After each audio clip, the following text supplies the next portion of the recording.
Okay, one, two. It's this one, too. Hi, Ty. Hi, everyone. Hey, guys.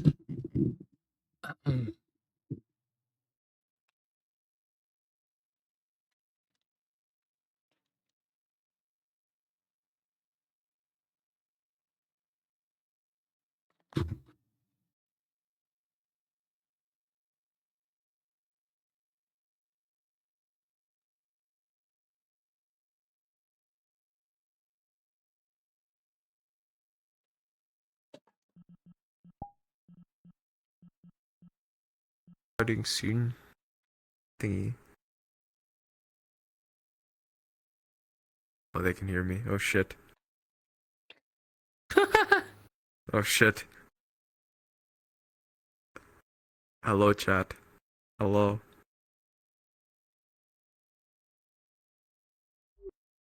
Hello. Okay.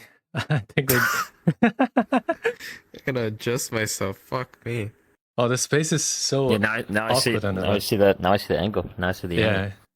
Yeah. What do you think of the angle? Yeah. Does it work? It's fire. Yeah, it's fire. It's fire. That's fire? Awesome. Yeah, that's Okay. because of me, Owie. That's Yeah, because of me. he's Razzie, yeah. All right, Yeah. we're getting used to this new setup. This has never been done before. Yeah, welcome Okay. to the studio. You know? Yeah. You know, we own the studio. New budget, new everything.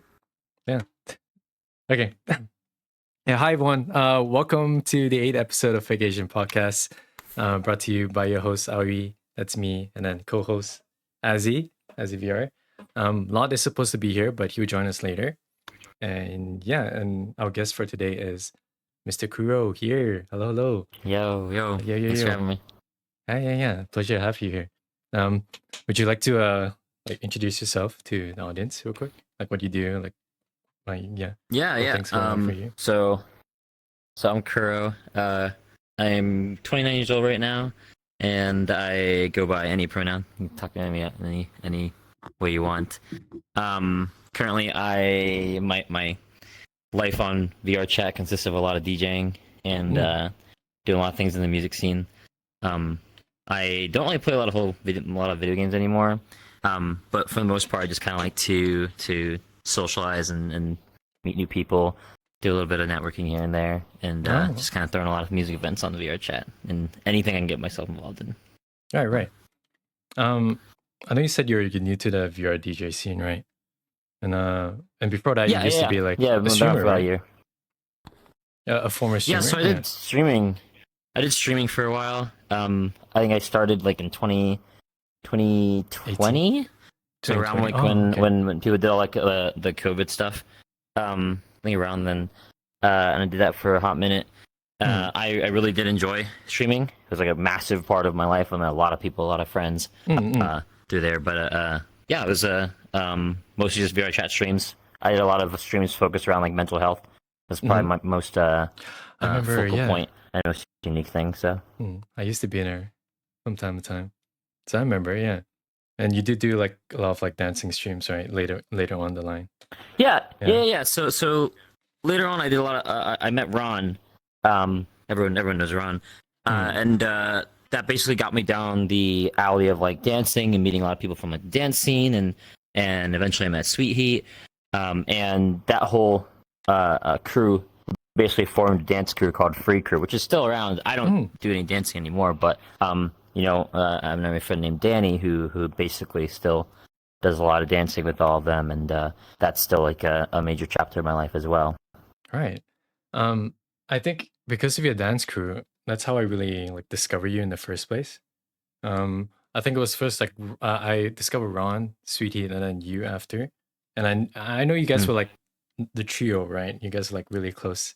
Yeah, like yeah. When you mentioned dancer, they know it's like these three people back then. Yeah. So we would like basically do something called ciphers. Ciphers are essentially put on music, and then everybody that's there will take turns dancing, like their interpretation to the music.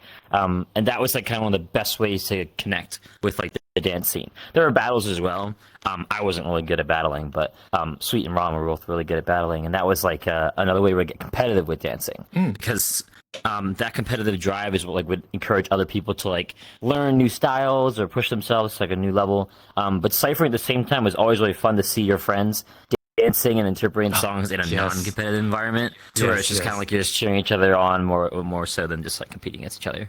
That's true. That's true. I used to be like, at some point, I really wanted to learn how to dance in VR, but like I was really passionate about it, but eventually I kind of gave up because I felt it was super hard for me, and like you gotta have like proper like VR setup equipment to do so, right? Yeah, that's super important.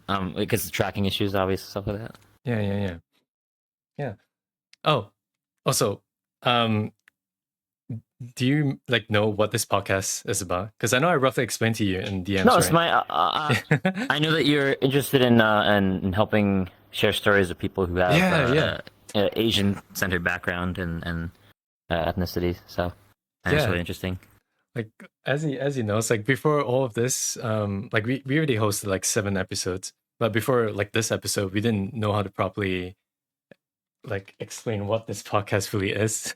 Like we know it's like culture sharing, but I feel like the first time I ever was on this podcast, I was like, what the fuck is this about? I was like, no, just get on it. It's like everything's gonna be explained to you. Yeah, I'm like, yeah. okay. Yeah, whatever. Like, I mean, I assume it's gonna be like another thing that you and me did, Kuro, and I was like, okay, like yeah. 2 minutes into the podcast. Are you Asian? No fucking shit, I'm Asian, but okay. And then proceeds to happen. Yeah. That was So interesting. for like this current episode, we actually did it like properly this time. Like I explained to the guests like what this podcast is in advance. And it's more organized compared to before, and I hope this is how we're gonna run things from now on. But yeah, before that we had like guests like what was it again? It should be ran like this every time. Yeah, I know. But look, this podcast started off as like a thing that we did for fun. We didn't expect it to go like this long, you know. And yeah, already 8 episodes. 8 episodes in. Yeah, we had like Lulu, ADC. Oh, awesome. Yeah. Who again? We had Azzy at some point. He used to be a guest here before he became like a co-host. Oh, Azzy got converted, huh? Yeah. Hello. I looped him into this, so he's forced to wake up early in the morning to. He bribed me. He bribed me for this podcast. Yeah. Okay. Wait, we had a fucking what was Sammy again? El Salvadorian? I was like, oh hell no, we God. fucked up. Yeah. We fucked up. So the previous episode, we invited Sammy, if you know who that is, Kitty DVR, formerly known. Yeah. So I thought he was Asian, right? So we invited him to this podcast, and one of my first question was, are you Asian? And he said no. He's straight up not an Asian. So the entire podcast, fake Asian podcast without a fake Asian. So I mean, yeah, he's the most fakest Asian you ever had. Yeah, so we had to really improvise that. There you go.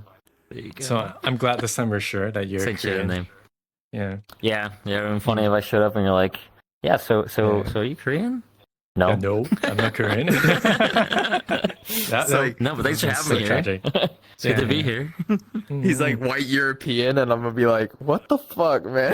Yeah, guys, what if we gotta do our research a little better? What the fuck? Yeah, I try to research on my guests beforehand, but ethnicity is sometimes difficult to find, like info-wise. But I couldn't find like any info about you mentioning online that you're a Korean. I tried to do a bit of research, but I couldn't find much. See on like my stream bot at some point, like forever ago. So yeah, it's not like that's good. Profile of everybody online, their race and everything. Yeah.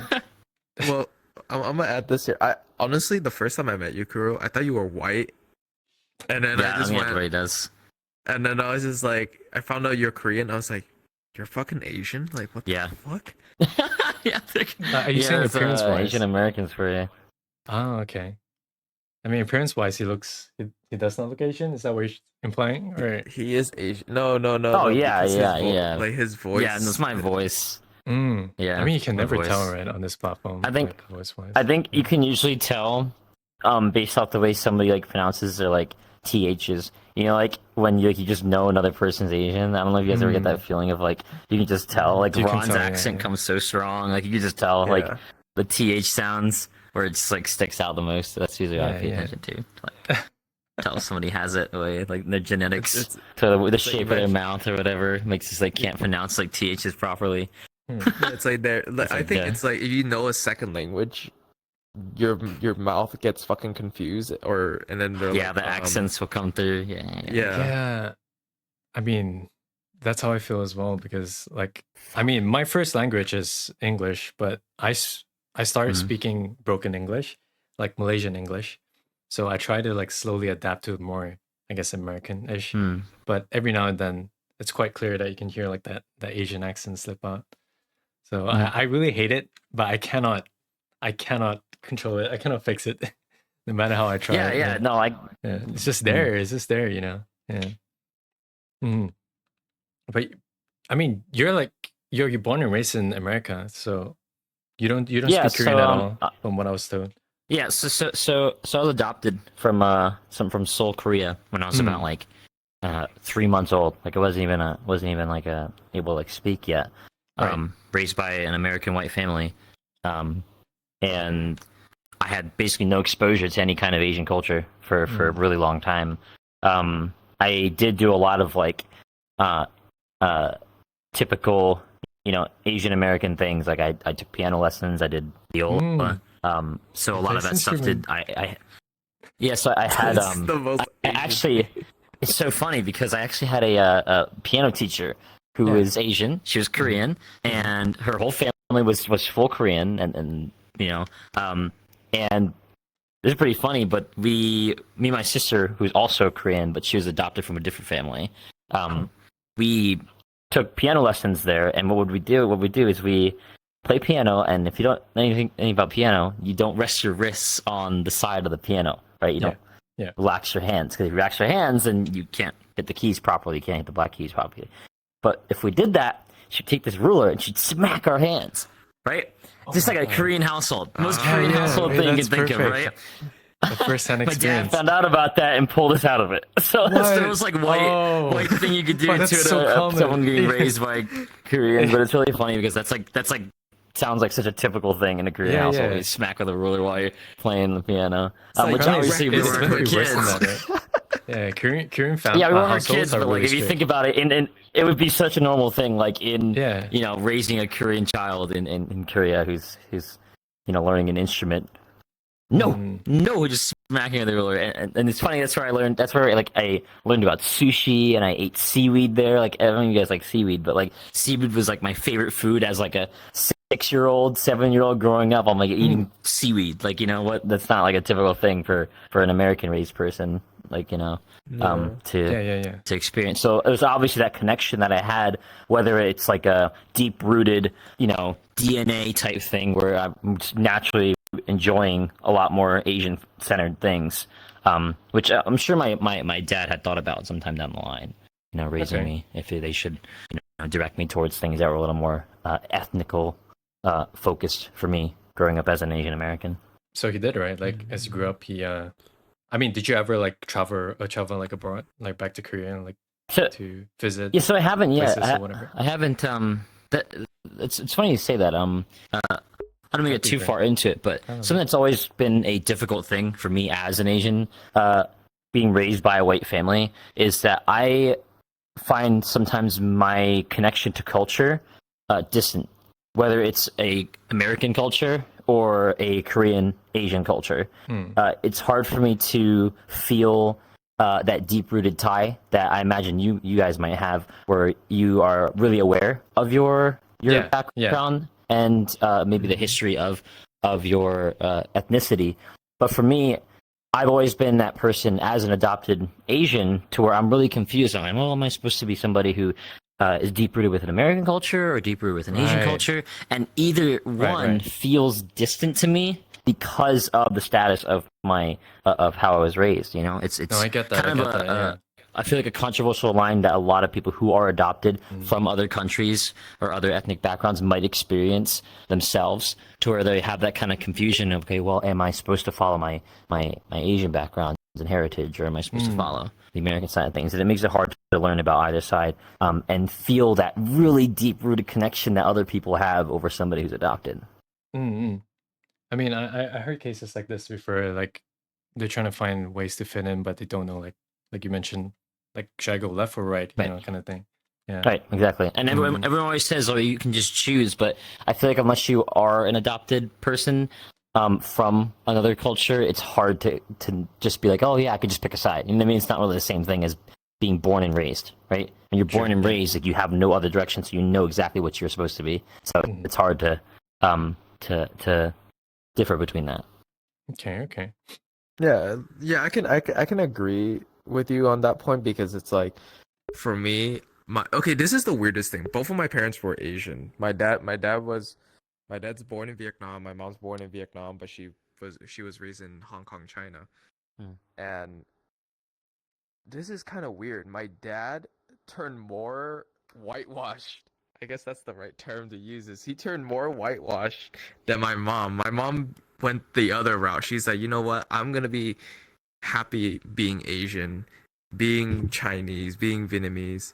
Well, my dad was like, no, fuck that. I'm not fucking Vietnamese. I'm American now. I moved to America. And then I was like, so me growing up, I was influenced by my dad to be like, you know, very conservative, very American-like, very traditional based. While my mom, on the other hand, she's like, no, no, I'm gonna take you to eat Chinese food. I'm gonna make you do this. You're gonna do that.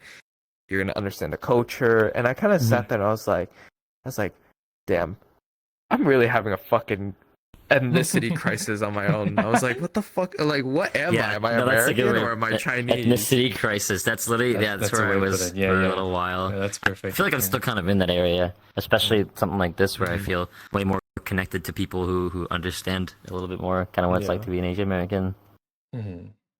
Okay.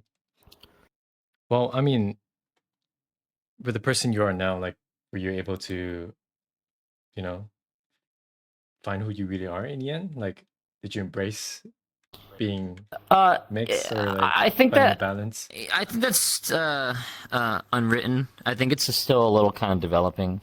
I think every day, if I am able to not do something that I don't believe in, whether it's a hobby or some sort of thing that I'm always like questioning myself about, and it involves some sort of ethnical background, like debate between myself.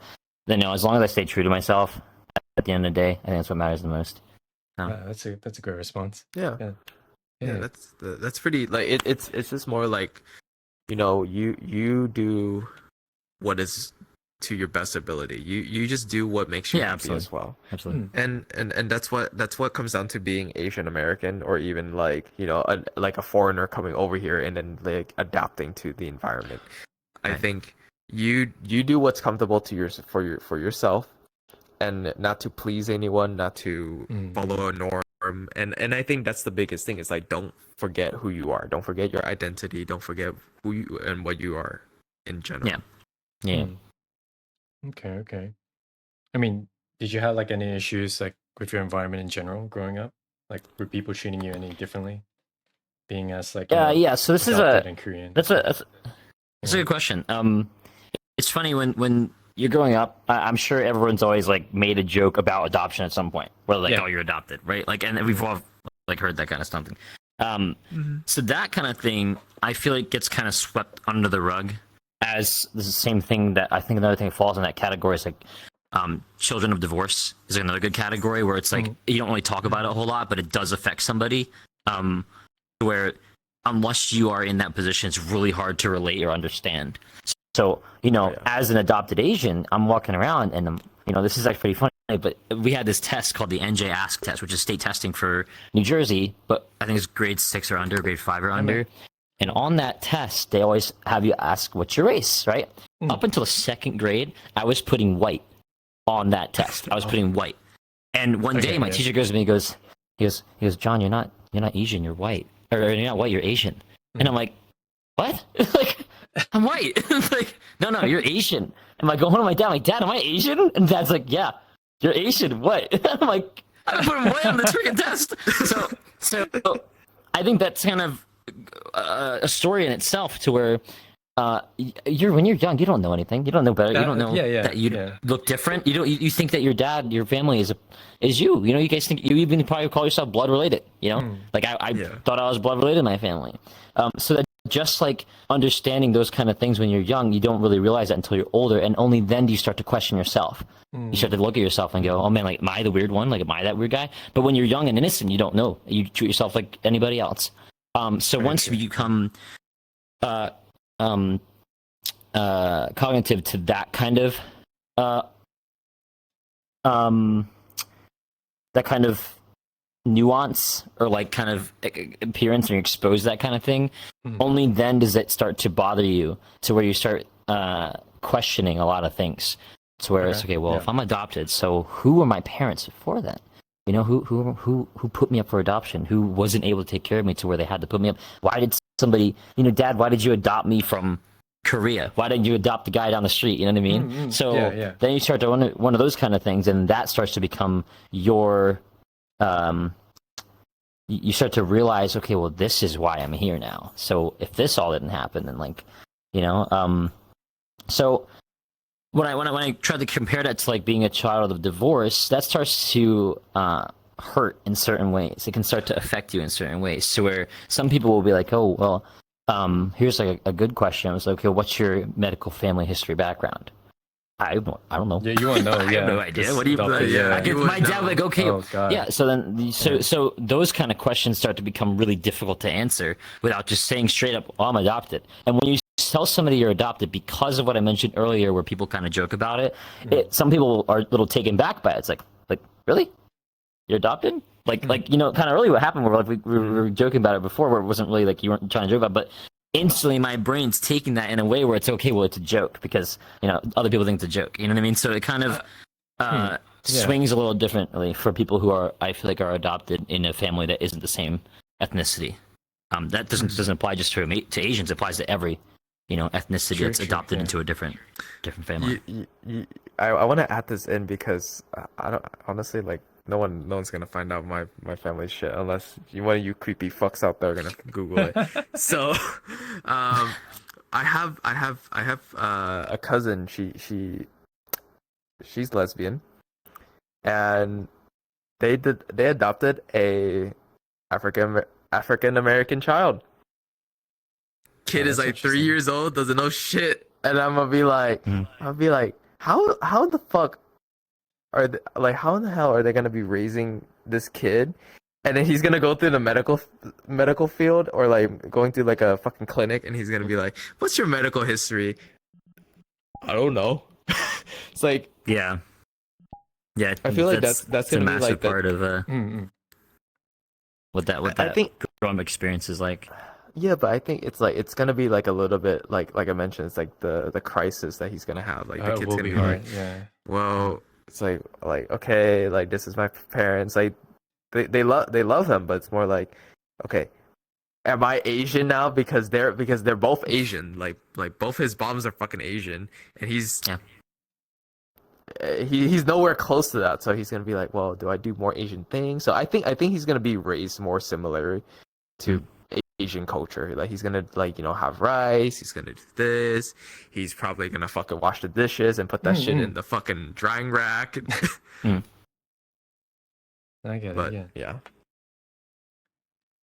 I see Law just joined. Just came our in. second Yeah, co-host. Law just came in. Welcome. Hello. I'm so sorry I am late. You are I had late. work to do. Yeah, I had work to do.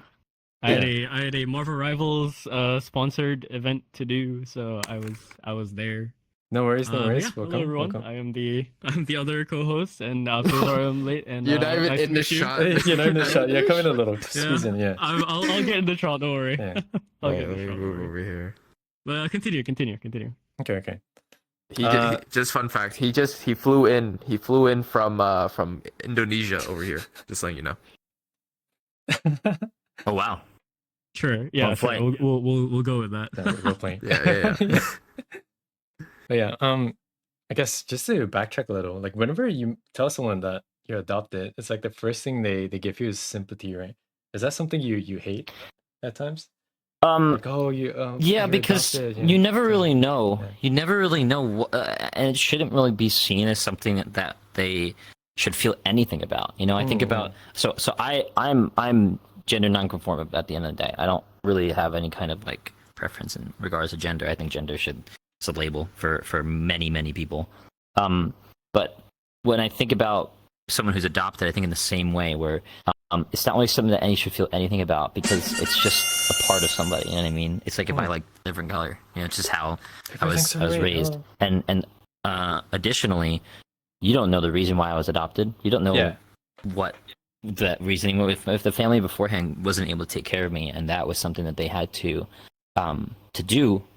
Unfortunately, because you know a lot of people don't love putting up their children. Most people, I would hopefully assume, wouldn't love to put their child up for adoption. So you don't know the heartbreak that family had to go through, a decision, how difficult it was for them to put up. So for somebody to turn that into a negative instead of a positive and say, okay, that's really great. Like that's awesome. That's interesting. Versus something that's like, oh man, like they might start to think about that in like a negative way, where adoption's always a bad thing. At the end of the day, it's actually a really pretty thing because that's somebody who is able to get taken care of. If I was raised in a situation that was unfavorable and they forced themselves to raise me, you know, things could have gone really bad because the environment that I was raised in America was fortunately really great, and I wasn't actually in any kind of danger at all. I agree, 100%. Yeah. Okay, you mentioned that both you and your sister are like adopted. So, is there only just the two of you? Do you have like more siblings? So it's just me and my sister. Okay. It's me and my sister. I have some cousins who are actually adopted. My grandfather has 8 kids, and 3 of them are adopted. So they all have family. kids of their own, and they also adopted themselves. Like, so yeah, I have a huge family, a huge family. Okay. Does family gatherings get, you know, a little messy? Because like, yeah, you know they what do, I mean, right? especially when you bring. Especially when politics into the picture, you know, half my family's progressive, half my family's conservative. You know, my family's middle class in general, middle upper class. So they have a lot of conflicting. Yeah, it's a lot of conflicting views, and that's obviously the younger generations are way more progressive, and you know, older generations are a lot more conservative. So we have plenty of. I have family raised. So a great way of putting it is I have family raised in Florida, family raised in California. So it's 2 different kinds of environments that they're exposed to, and it causes, you know, a big tear in the family. And it's funny, we have a wedding. Me and Chloe are actually going to one of my cousin's wedding in 2 weeks, on the 24th. And a lot of our family's going to be there. And one of the main focus points was for everyone to get along. So it's going to be one of those kind of family meetups. Yeah, it's going to be always kind of crazy. Family gatherings. Yeah, I'll see. We'll see what happens. Okay. Okay. And I know it was difficult for you growing up, right? Like embracing all this like different cultures, trying to find yourself, like find what path is right for you. Is there like things that you do to try to distract yourself from all of this? Like, did you start VR chat because of this as well? Like a part of it? Or... I would say, I don't find myself actively trying to distract myself. I don't think I don't think anybody actively distracts themselves unless it's something that's like traumatizing or something that causes them to not be able to function normally. Then it creates an alternative path for them. But I think for me, at least with VR chat, it was more of a new avenue. You know, I think about that all the time. Actually, I think about how, wow, if I didn't start playing VR chat, this would happen, this would happen, this and this. You know, I would have met these people, I wouldn't have gone this, I wouldn't have experienced this. And I think a lot of people compare themselves to what they could have been or what would have happened if I did this instead, if I talked to these people, if I didn't do this. That's like one of the main ones, if I didn't do this. And I always find myself being a little nostalgic, but at the same time really content with where I am. You know, if I wouldn't have met my current partner, I wouldn't be on the track. I wouldn't even be in my own apartment right now, like by myself in my own little place. So, you know, I'm trying to get caught up in the distractions. I try to just kind of live day to day, like in the moment of kind of enjoying what I have now. That's great. While I have it. I know initially you said you did full-time streaming, right? To like Yeah. financially support yourself. Hopefully this is not too personal to Yeah. ask, but No, feel free. so what do you exactly do nowadays to keep yourself afloat, kind of thing? So I do adult content creation. Okay. Utilizing like virtual space. I've been doing that for 3 years. Oh, 2 years, long time. Solely that for 3 years. That has been a significant more revenue versus like streaming on Twitch. I'm not trying to like tell anybody any platform's better. Every platform is suitable for certain people and how they function. But the income from purely a financial standpoint is a lot more significant on Fansly, not only just for effort, because everyone knows that when it comes to streaming, it does take a lot of effort, not just like physical effort, but mental. The mental effort's incredible, right? But when it comes to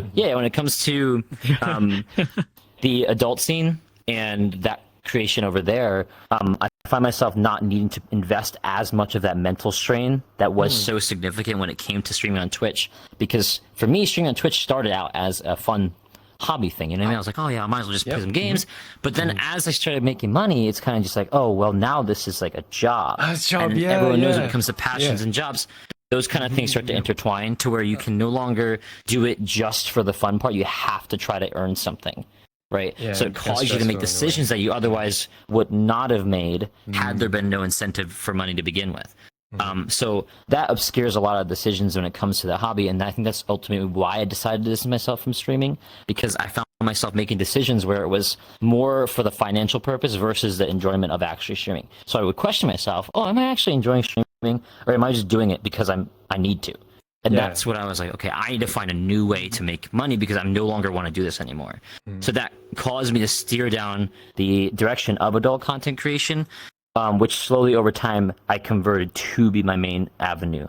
And that ended up being, what I do now. And I would say maybe I versus, to put it in like a numbers standpoint, the return from Fansly versus investment is I would say like maybe like when it came to streaming, you put in 100%. You put 100% into content creation, networking, talking to people. On the adult side, I don't network with anybody. I keep to myself. I don't need to network with anybody. I just do my own thing, and I put in like a quarter of the work that I do with Twitch. So it's and I'm still making just as much to be able to function and afford the apartment I live in now. So I feel like that's like the same with me in the way of like, because so like obviously like Kuro, I stream, and what kind of got me to stop streaming was technically the financial situation, and that's what pushed me more into getting out there and actually getting a job. Sadly, I'm employed. So pretty much like I was like I don't know what I want to do besides just streaming, because I don't want to make this hobby turn into a job, because I was gonna get more and more depressed of what I'm doing here.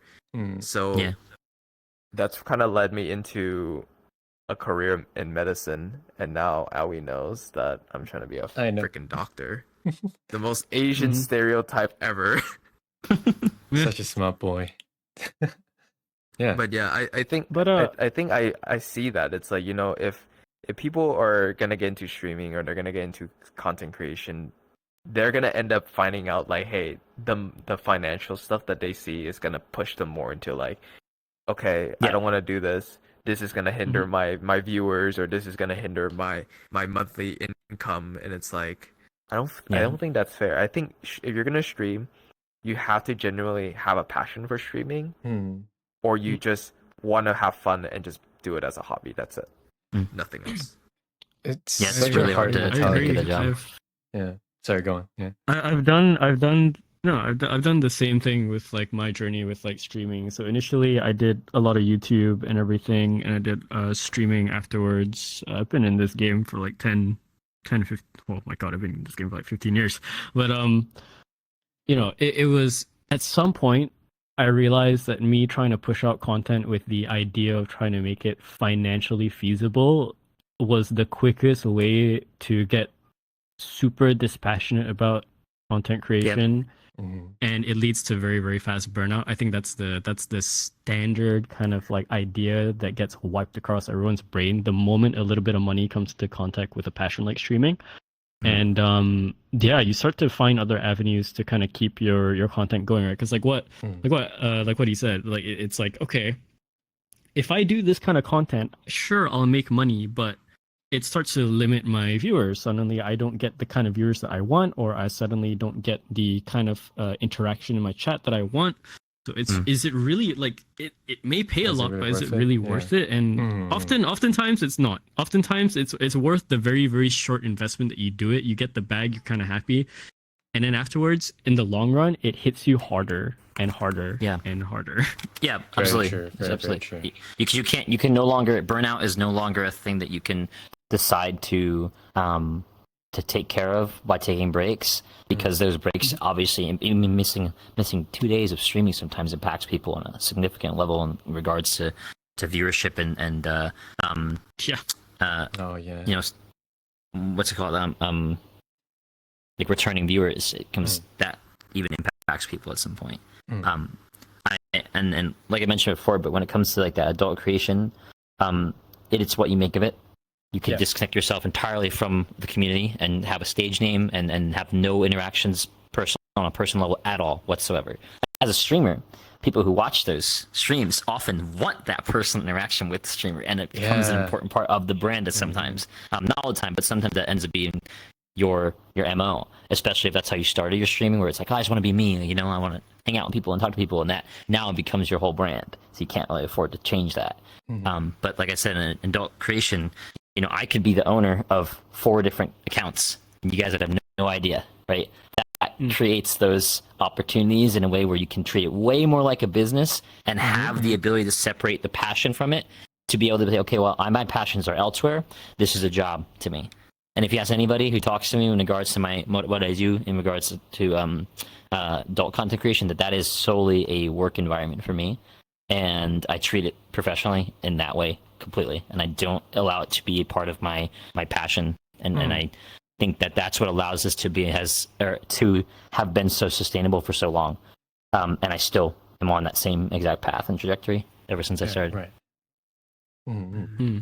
Yeah, that's really respectable when it comes to, especially for like adult content, because there's always it's an endless talk about boundaries and like, you know, always like segregating what you need to do and making sure it separates stuff and nothing mingles too much. When it mingles too much, it starts to become part of, you're pretty much putting all your eggs in the basket to say that, like, okay, the sex word is part of the identity, or whatever it is part of the identity, and then I have to roll with it. That's going to blend into the whole, say, your streaming persona, and then you become a whole different person online, and that your audience going to change, you know, and it's again up to you. Some people are okay with that, right? You look at like other adult content creators that also do their VTubing stuff. Let's just say Cottontail, like off the top of my head.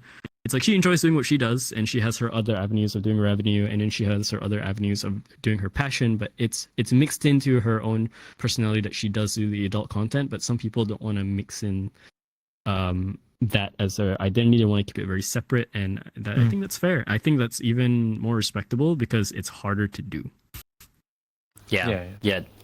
Separating the personal life from, especially if it's like a business, because when you're, you know, that large of a creator, there are decisions that they're making behind the scenes that are way beyond any decision that we've ever thought about or even realized the weight of that decision that any of us have made before. I think that as you go up the echelon of being a known influencer, that your actions and all decisions that you make have a massive ripple effect, whether you have a editor or whether you have somebody who is your manager, like your talent manager, the agencies that might be scouting you or like trying to hire you as a part of their teams, and those decisions no longer are just you now have a full-scale business to where you have employees. And I think that only becomes even more significant to distance yourself from your personal life, whereas those things don't end up crossing each other and affecting. Because if you're personal life and you go to KFC for a chicken wing, and some person has recognized you from Yeah. from seeing you, and you might not look the best. This is what celebrities go through. They might take a picture of you and post it online. Like, he has no dream, right? I heard an interview about that guy where people would literally, he had to hide every single thing about him ever, like in public. Like, he could not go out in public, like, at all, even just as a regular person, because people knew where he lived and the area where he lived in. And there were people, fans, that tried so hard to find out what he looked like, that they would like position themselves at the end of the area he lived in and just look at every single person and try to match like heights and whatnot to It's wherever so he's sad. Yeah. seen. Yeah. Yeah. People are willing to go to this extent. Yeah, some people say like content creation or being a content creator, VTuber or whatever is easy, but really, it is not easy at all.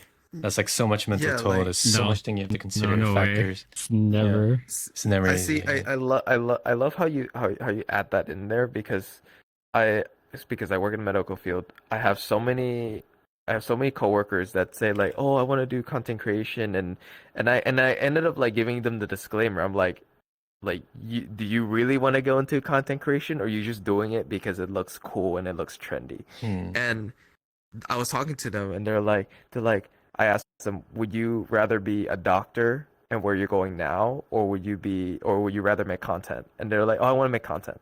I kind of sat there and I'm like, they do not know the fucking problems that they will have. Like, if you became TikTok famous and you became like a famous nurse, famous doctor, your license and your entire identity is on the line. If you say one wrong thing, you say one wrong move, you can technically lose your job and your license. Or you record something in the hospital setting, you can still lose your license because you're breaking so many laws, and it comes down to like why I'm like sitting there like I don't think they know. Like, no one knows until they really get involved with the content that they're gonna do, and it's kind of sad. It's like do your research before you get involved with something. That's my advice to them all the time. But Yeah.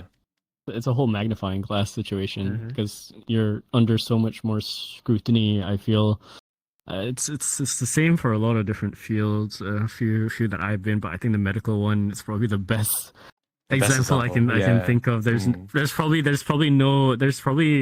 probably a lot of the science fields that probably get pushed under the magnifying glass the most, especially if you're doing content creation. Yeah. Second, maybe would be like political stuff, but the political stuff is its own game. So it's No. like it's So different story. Oh, Yeah. God. Very not the crazy. politics. You. yeah. No, it scares me Yeah. every single time. Yeah. Mhm. Like once you put yourself out there on the internet, it stays permanent. Like there are huge consequences. So you always have to be careful, like what you do, what kind of decisions you end up making, whether it's just being a VTuber or, like you want to dive into something even more extreme. Yeah, it's always a risk. Yeah. Like you said, like your job is always on the line, right? Even if you it's on try the your best line to if- separate well- it, like people would just find out somehow. Yeah. Well, it's on the line if I for example, like if I told you this patient's name, date of birth, Mm. what he is, what he looks like, and then that's gonna be a huge problem. I can share a story of like, oh, a guy came in 2 days ago and he had a finger cut off or something. Like, that's not gonna do anything. There's so many people that go through that types of injuries, so it wouldn't be on the line. But I think what also would be on the line is sharing crucial, important information about someone's personal identity or well-being. Yeah. In the medical field, that's the one that would hurt the most. Mm. But speaking of this here, because I know, because obviously Kuro is Asian, we're all Yeah, Asian Depsu, here. hello. I feel like this is the most American stereotype I can ever see, because you know what's funny? Kuro, you're following the most Asian thing out there, because down the line, an Asian person is gonna learn how to dance. They're gonna play Oh my music. goodness. They're gonna play music, or they're gonna be a producer, or they're gonna end up just going raving all the time. Yeah, it's the You're entertainment following industry. that line right now, and I'm following the line right behind you, which is funny because I'm here doing medicine. I'm here going to raves. I technically DJ for fun, and I play an instrument as well. So I'm just sitting there. I'm like, well, and I technically do know how to dance, but I'm not dancing like you. There's a difference. Mm-hmm. Yeah, I think that the timeline of a lot of at least I mean I think a lot of Malaysian people and Filipinos are a really, I mean, you guys know that they love entertainment. Love entertainment. I think that tends to be a really massive part. Entertainment partying, by the way, like two really big things in Malaysians and Filipinos. Like I'm sure ADC. You said you had ADC, and they were on here. I'm sure that they might have commented about that as well. There's a lot of people who are, at least in those more, way more Eastern Asian backgrounds, I think, are a little bit more inclined to get themselves involved in the entertainment industry. I mean, look at the whole the idol scene. You know, with idols, that tends to be a massive part of entertainment. And I think that for me, whether, like I said earlier about like food, but whether that tends to be something that's deep rooted in my DNA, I do like to entertain and provide. But something that I realized, especially with clubbing and like running a clubbing group, but ever since I started doing different brands. For example, I have the NFFC as well, which is something that's a side project, but I've always loved to be like in the background, actually, of entertainment, where I like to have things, like to coordinate and direct, but I don't like to be the person that gets like the credit, if that makes sense. I don't want people to know that as like me. And I learned that through streaming, actually, where I liked streaming. I don't like anybody talking to me about streaming. I didn't like to talk about it. I don't like anybody saying things to me about streaming. I like to just do it. You know what I mean? Yeah. I like to see people's reactions to the stream, but I didn't want somebody to recognize me for streaming. I didn't want to be like, "Oh, you stream?" Like, yeah, like I do it. But I liked to provide that entertainment and to see people be satisfied over anything. 100%. And there is some sort of self gratification that I would get from that. So I'm not saying like I'm doing it for everybody else. I was doing it for me at the end of the day. I was enjoying it and seeing the reactions that people had. I just didn't like to be the one that was the attention was immediately directed to. Right. I mean, could you say like you just like people who recognize your work in a way, but you know, just don't over. Yeah, that's good. That's a good point. Recognizing the work without praising me. You know what I mean? I don't like being the yes man. That's like the worst thing you do to me. I cannot stand yes man. I hate when somebody's just gassing me up for absolutely no reason. I'd rather someone gas up the work, if that makes sense.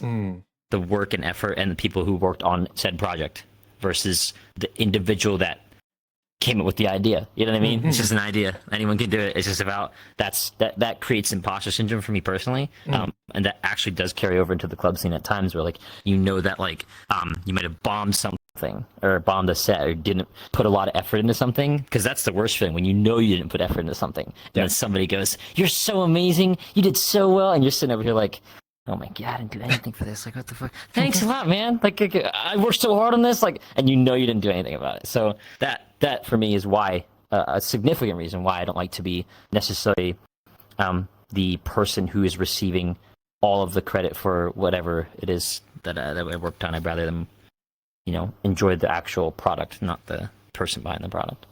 Okay.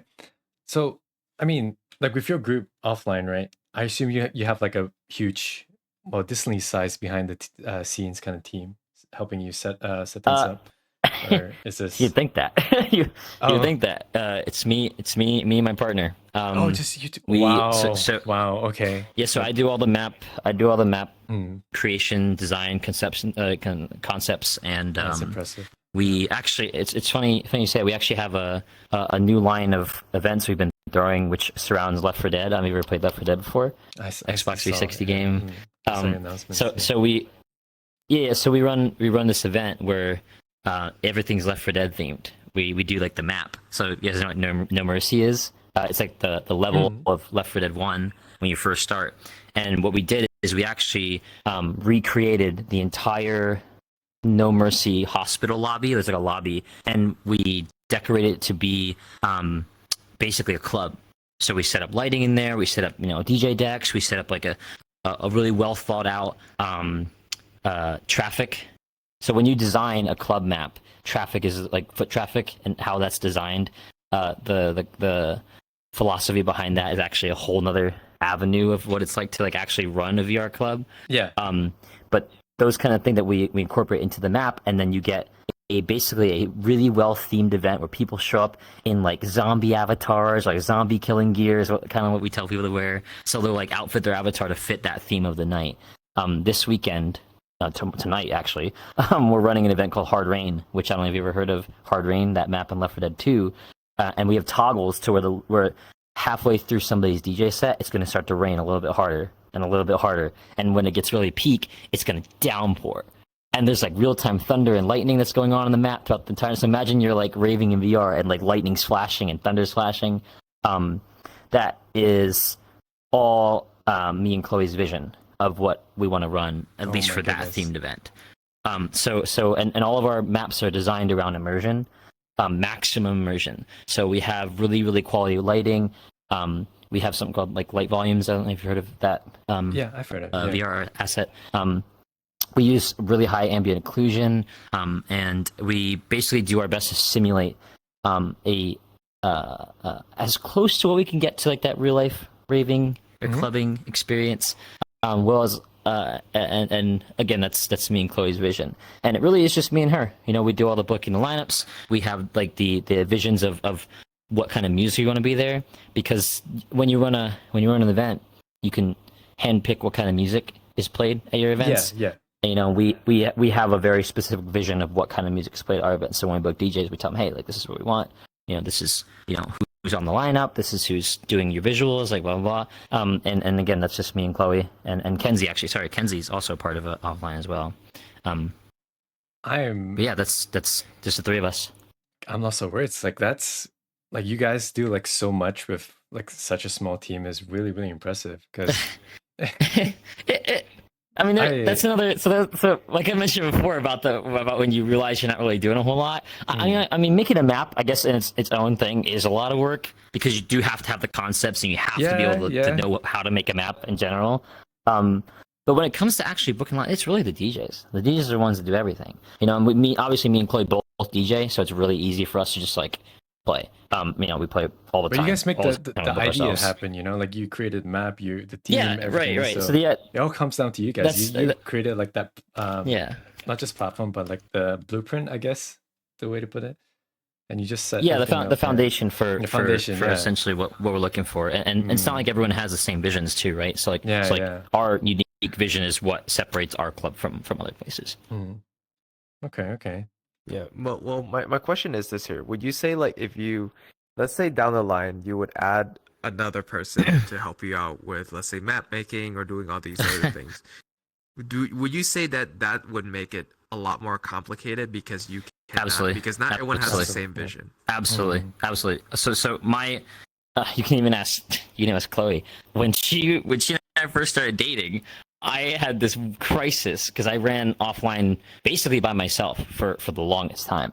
If you didn't know, offline used to be called Dad Night, and Ron would just kind of let me do whatever I wanted because he knew that like I had this kind of vision of like what the night should be like, and eventually I outgrew Dad Night and started going down my own path with it. And Ron was totally okay with that. He didn't have any problems with it because he knew that I really cared about like the vision of what I was seeing, and you know everything we did together was like basically just me at the end of the day.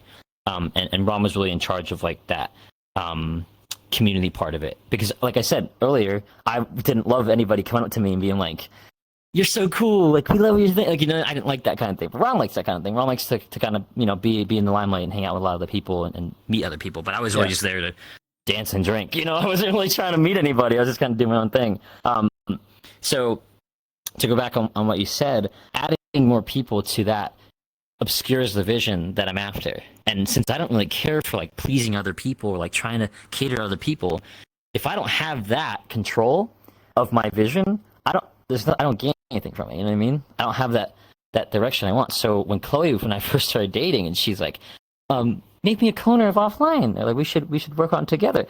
I was having a dilemma. I'm like, man, like I've only ever known everything being myself. I've only ever known I have control problems. You know, I'm not afraid to admit that I do. I have absolutely artistic control problems where if I'm not in control of my vision and any small details out of place, it Perfectionist. drives me nuts.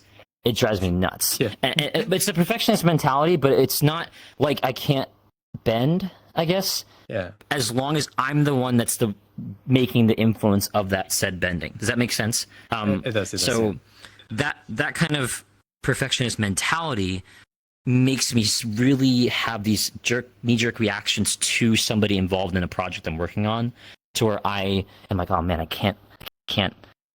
If I'm not in control of that detail, it drives me nuts. So even down to like the smallest thing has to be under my control, or I have to at least have the final say in it.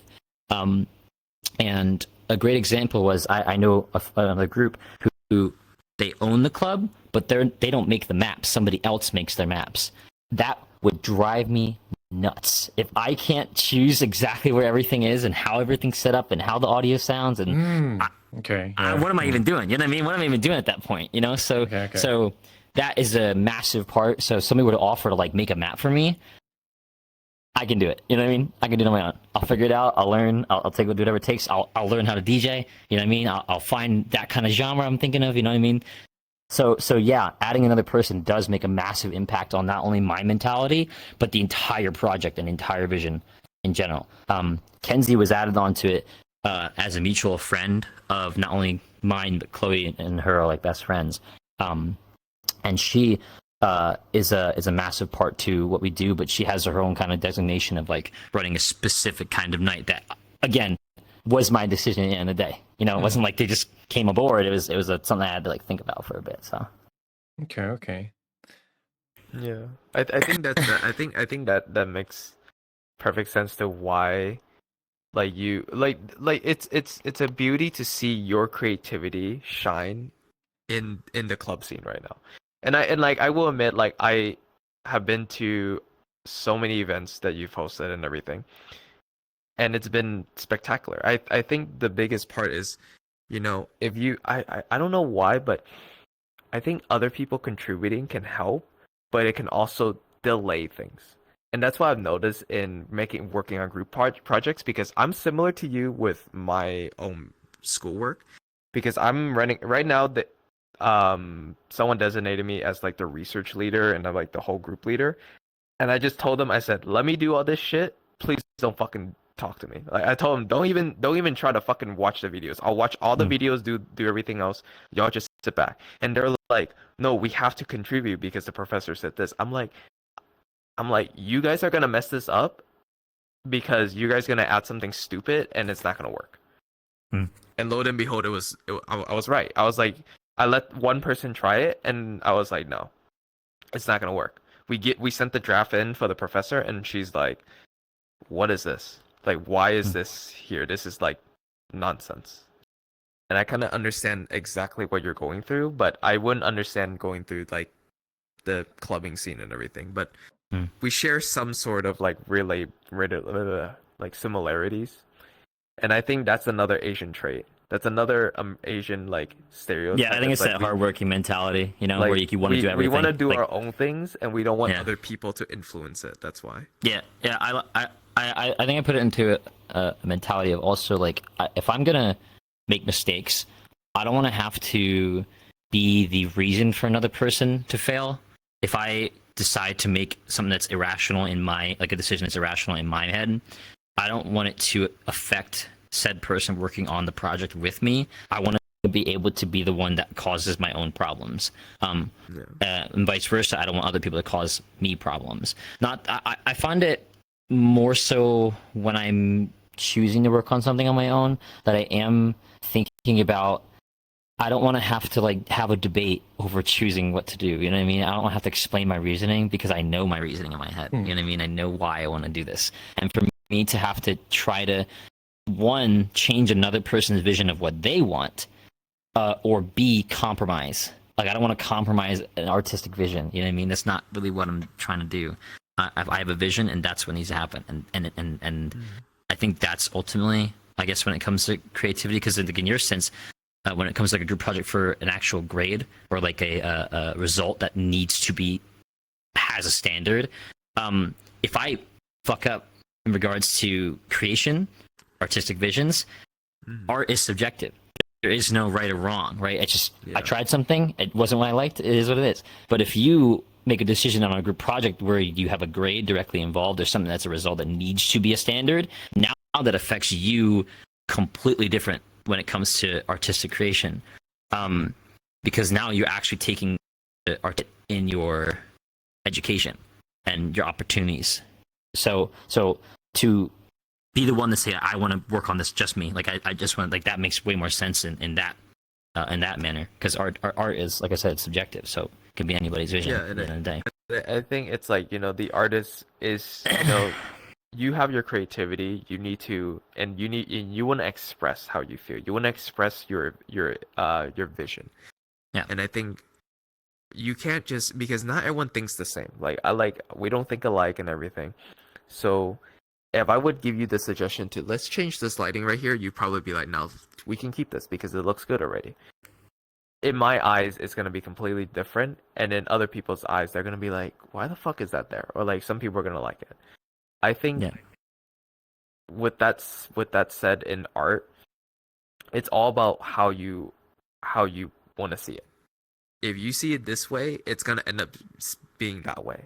And I think people will end up realizing, it's like, oh, this is why it was placed there. This is why, like, you had this DJ booth right over here instead of over here. And it makes sense. I think that's what makes it more appealing, because if you have someone who's creative, it's going to work. The art is always going to be like better than anything else. But yeah, overall, I think that's man, I'm pulling out all my Asian stuff right now. I'm like, wow. I was like, why are we so controlling half the time? Really? This is, it's so different with like the way how I run like my own personal club. Like for me, I like people to share ideas, and I like to co-work with people. Like instead of just, how do I say, like giving this person like 100% responsibility. Oh, you do this and I'll trust you. But how I approach it is, I'll work beside them. So like 50 and 50. So that way, we both can like, share our feedback, opinions, stuff like that.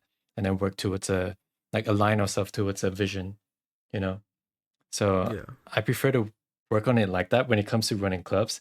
But when it comes to like filming like music videos, for example, so like I used to do VR music videos, I like to have the 100% control creativity.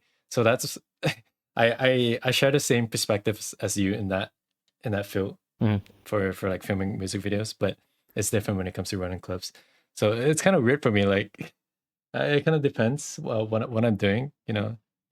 I'm not fixed to like fully be in control of like It's probably like, you want people to be a part of something. It's like a team effort. That's how you see it. And I like the team effort when it comes to like creativity as well.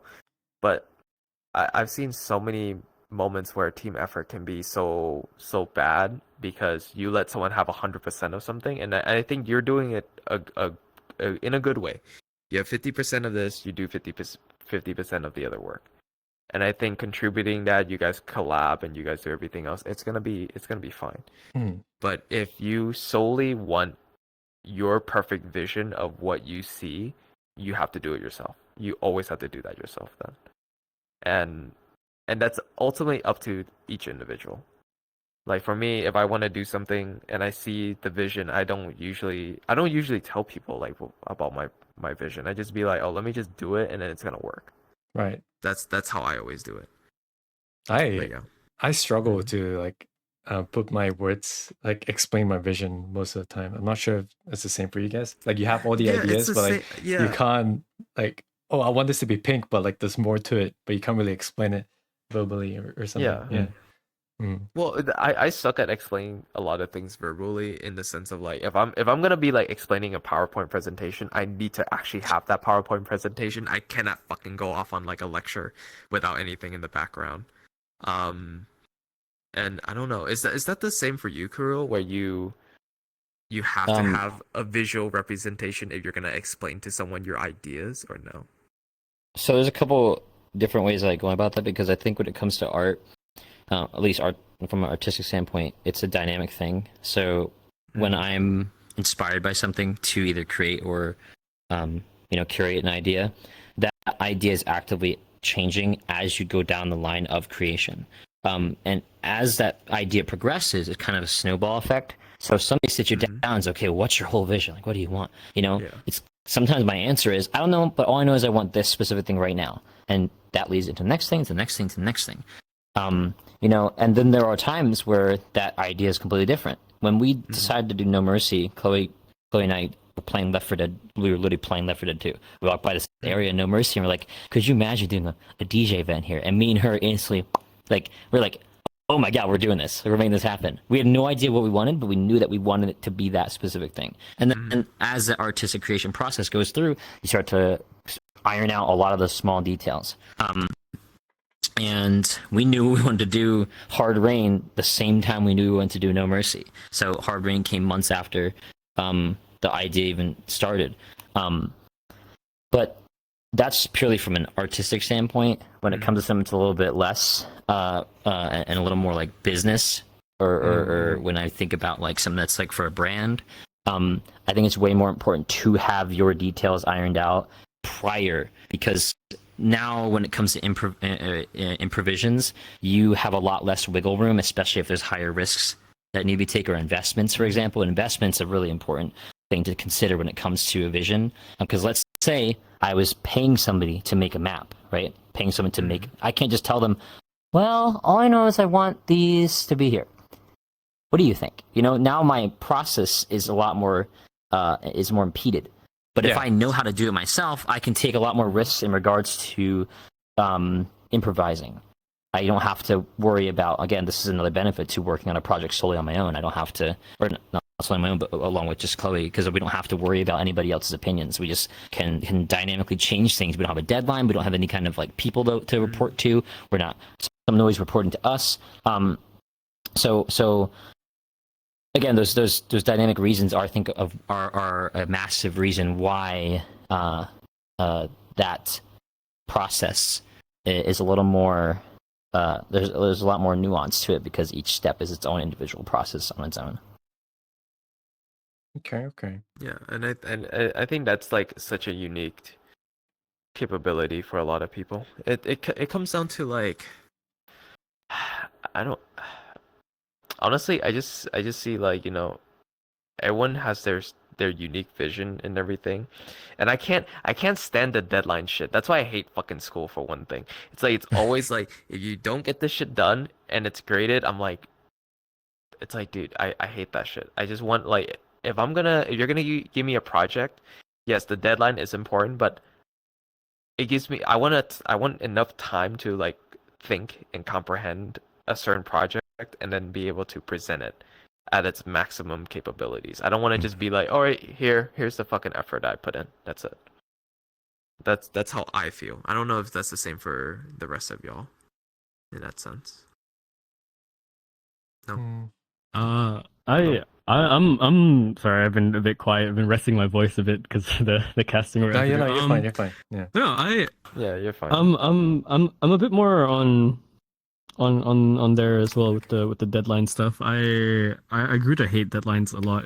To go back to that conversation as well, to bring back the example as well. It's something I had to kind of also redirect my own like streaming life at some point, because there was this whole thing of people figuring out like a whole meta, like, oh, you're supposed to stream like at these hours, or stream like this consistently every these days. The deadline for your stream, right? And yes, it works for some people. There's a large chunk of Twitch that functions on that, and then there's a large chunk of Twitch that doesn't function on that, right? And it's very subjective, opinionated for some. So for me, like, I had to take away the deadline stuff. I couldn't deal with it. And then in terms of like my own schooling life, to go with that as well, I also left like schools. I left the schooling system in favor of like homeschool stuff, because I could do more by not having these deadlines around. A few deadlines are okay. It's what keeps you going, but it's the consistent or running of deadlines and trying to chase time. It's you run out of time more often than not. Yeah, and that, there's a reason why I would say this here. It's like, It's like, Kuro, do you ever force yourself to go on like a time crunch on anything, or like do you just, because I'm like saying, if you're gonna make, you have an idea, do you ever tell other people your idea, or do you kind of just leave it in the background until you're ready to tell people That's a about good like question. the next project? It's a good question. I actually had that discussion in my head a few weeks ago where I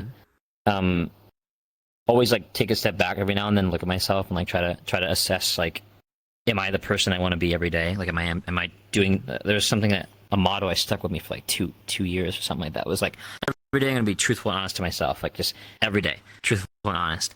And when I was thinking about saying and doing, because people talk about how like you can say things, and if you say things you're a lot less likely to do it because you already expunged so much of that passion in expressing it to other people. That came into mind a few weeks ago, that, oh my god, I keep talking about running this locker room event, like running this fucking locker room, and I haven't even like done it, and I can do it whenever, I can do this freaking map whenever. I work incredibly well under pressure, and I think that I much rather work under pressure, because there's a lot more. I feel like I kind of am pushing myself a lot harder than I normally would when I'm like, oh well, I don't got to get it done. Look, I don't have to get it done whenever. So when it came to the locker room, I sat down and I just banged it out, and I got it done in like 2-3 days. And I always find myself basically doing practically every single one of my projects up until the last minute. And I don't think it's because I'm lazy. I don't think it's a lot. I think a lot of people do it because they're lazy. I don't think a lot of people do it because they're lazy. I think they do it because it's a routine thing for them, where they're just kind of used to waiting until the last minute, and then that's when they're kind of like really pushing themselves to do it. And I think that sometimes when you pre-plan things, and especially when it comes to creation, that you're, and again, this goes off of what I meant before about the improvising, is there's a lot less room for you to experience that need to improvise when you're so far out, because your vision a month ago might be entirely different from your vision today. And I think that now, when you have pre-planned so many things, you're kind of like, okay, well, I already said I was going to do this thing. I already told everybody this is what was going to happen. Oh, now I got to change it up because my new idea hit me. But when you're at that last day and a half to finish a project, there isn't that kind of room for you to like go back on an idea anymore. You have to commit. You have to put your all into this last day and invest everything that you have. And I feel like that's, for me, kind of accelerates my creativity and allows me to complete projects before a deadline comes around.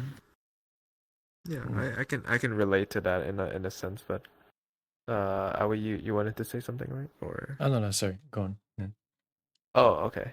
I wanna actually change this topic up a little bit, because I know you mentioned earlier that you DJ'd, and I know you DJ. So my question is this here, because we're both Asian American, right?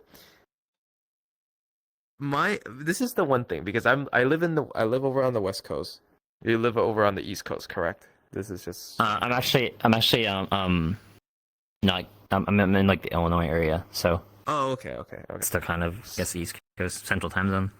So, for West Coast Asians like myself, our genre is EDM, pure EDM. Like we'll listen to like R&B, rap, hip hop, or we'll do all that other stuff. But our main events are always EDM. What is your take on that? Because I know you don't often DJ pure EDM. You have a mix of different genres. Yeah. Is it because of a culture thing over where you were, so, like where you grew up, or? I think music in itself, it all originates in certain areas for whatever reasons. There's so many different musical history backgrounds of where things came from. Like something that's funny is like rap and or hip hop and punk rock, all kind of those came from the same ideologies, just completely different avenues. They sing about similar things and similar problems, but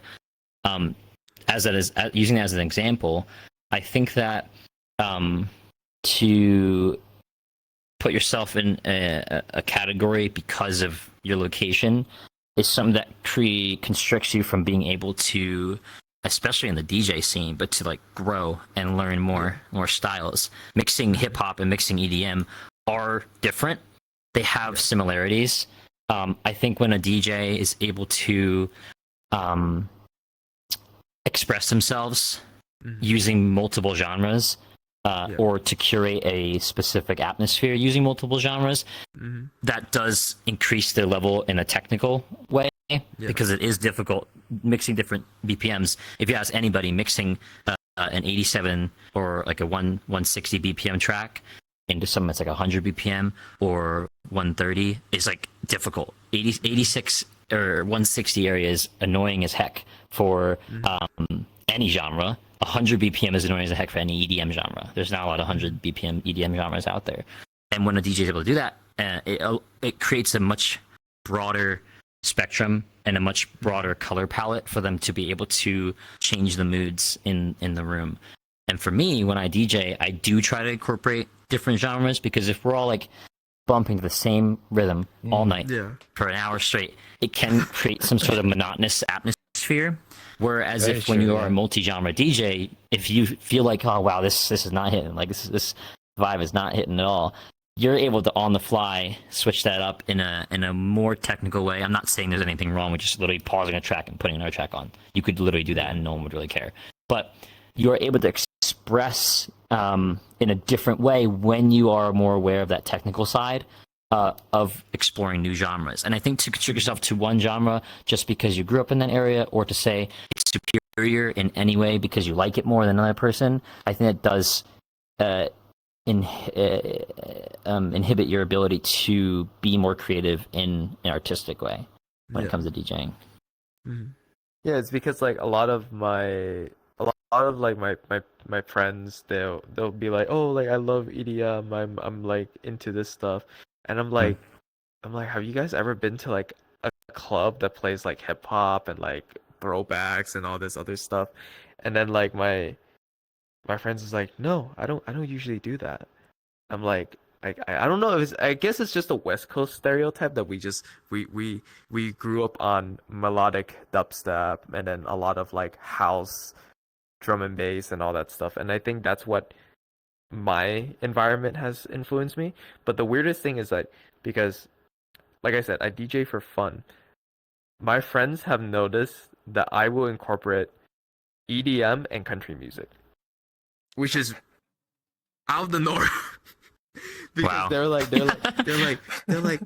why the fuck do you listen to country music? And everyone is always saying like, oh, country music sucks. Yes, there's many aspects of it that is taken from other different genres, but I will say I've made it possible, and I've noticed that other people has made it possible. And I feel like being locked into one genre sucks, because my friend, he right now he's DJing in San Francisco. He's doing like a whole only hardstyle event. I cannot sit there and listen to hardstyle for 24/7. I would probably lose my shit. Like I need some sort of mix in there to break it up. And I was talking to him the other day, and I was like, Chris, do you ever plan to like add in something else instead of just going pure hardstyle? And he's like, I never thought about it, because it's like that's all I like. And I'm like, well, try to like add in something a little bit more calm at the end, or like add in something a little bit in between to like give it like a break so people can kind of like settle down. And like, even though like there's a build up, there's all these other things, he just doesn't change his genre. And I want more people to be unique and not follow a trend. And I think that's the West Coast thing, is everyone follows a trend from what I'm seeing, because a lot of my friends DJ, so they just want to go into the same genre and stick to that genre, but they don't want to dip their toes into like, oh, let's go into like hip hop, let's go into this, let's go into that. I think that is what blocks someone's creativity. I don't know if you agree with me on that sense. It's like you don't get to try something new and work with it. When you say friends, sorry, when you say friends, Uh-huh. is it like real life or VR people? Yeah, real life, like real Real life. life? Oh, Mhm. you have a bunch of friends that DJ in real life? I actually have a bunch of friends that DJ Wow. IRL. Yeah. Okay. Okay. Sorry, you were saying. Yeah. No. So I was saying when I think of West Coast, I actually think of my boy Dubzu and Wally. Shout out Bay Area. They basically like mix a ton of West Coast rap. And they dabble into like different areas. I think it's good to be proud of your Of course, yeah. local area. Mm. You know, Local you should be area, yeah. you should be proud of your local area. I think a lot of people want to express that and like share that. Mhm. And if somebody has like a hard style background, right, who that's like that what got them into DJing, or like that's something that's really really important to them. I think that like a lot of other artistic things, it's about expression. And if they want to do a 90-minute hardstyle set, and you know, like, go for it. And it ultimately comes down to the end of the day. It comes down to what your goal is as a DJ. There are plenty of DJs out there who want the attention and want to like have a really sick routine and like kind of have something that like everybody goes, "Oh my god, this guy's amazing." You have DJs in the VR scene who want to be IRL DJs, who don't want to just DJ here, and they're chasing the next biggest club and the next biggest thing. They're trying to get booked at Shelter, and they're trying to get booked to IRL events, and they're going to local open decks in their dive bar downtown and trying to play there.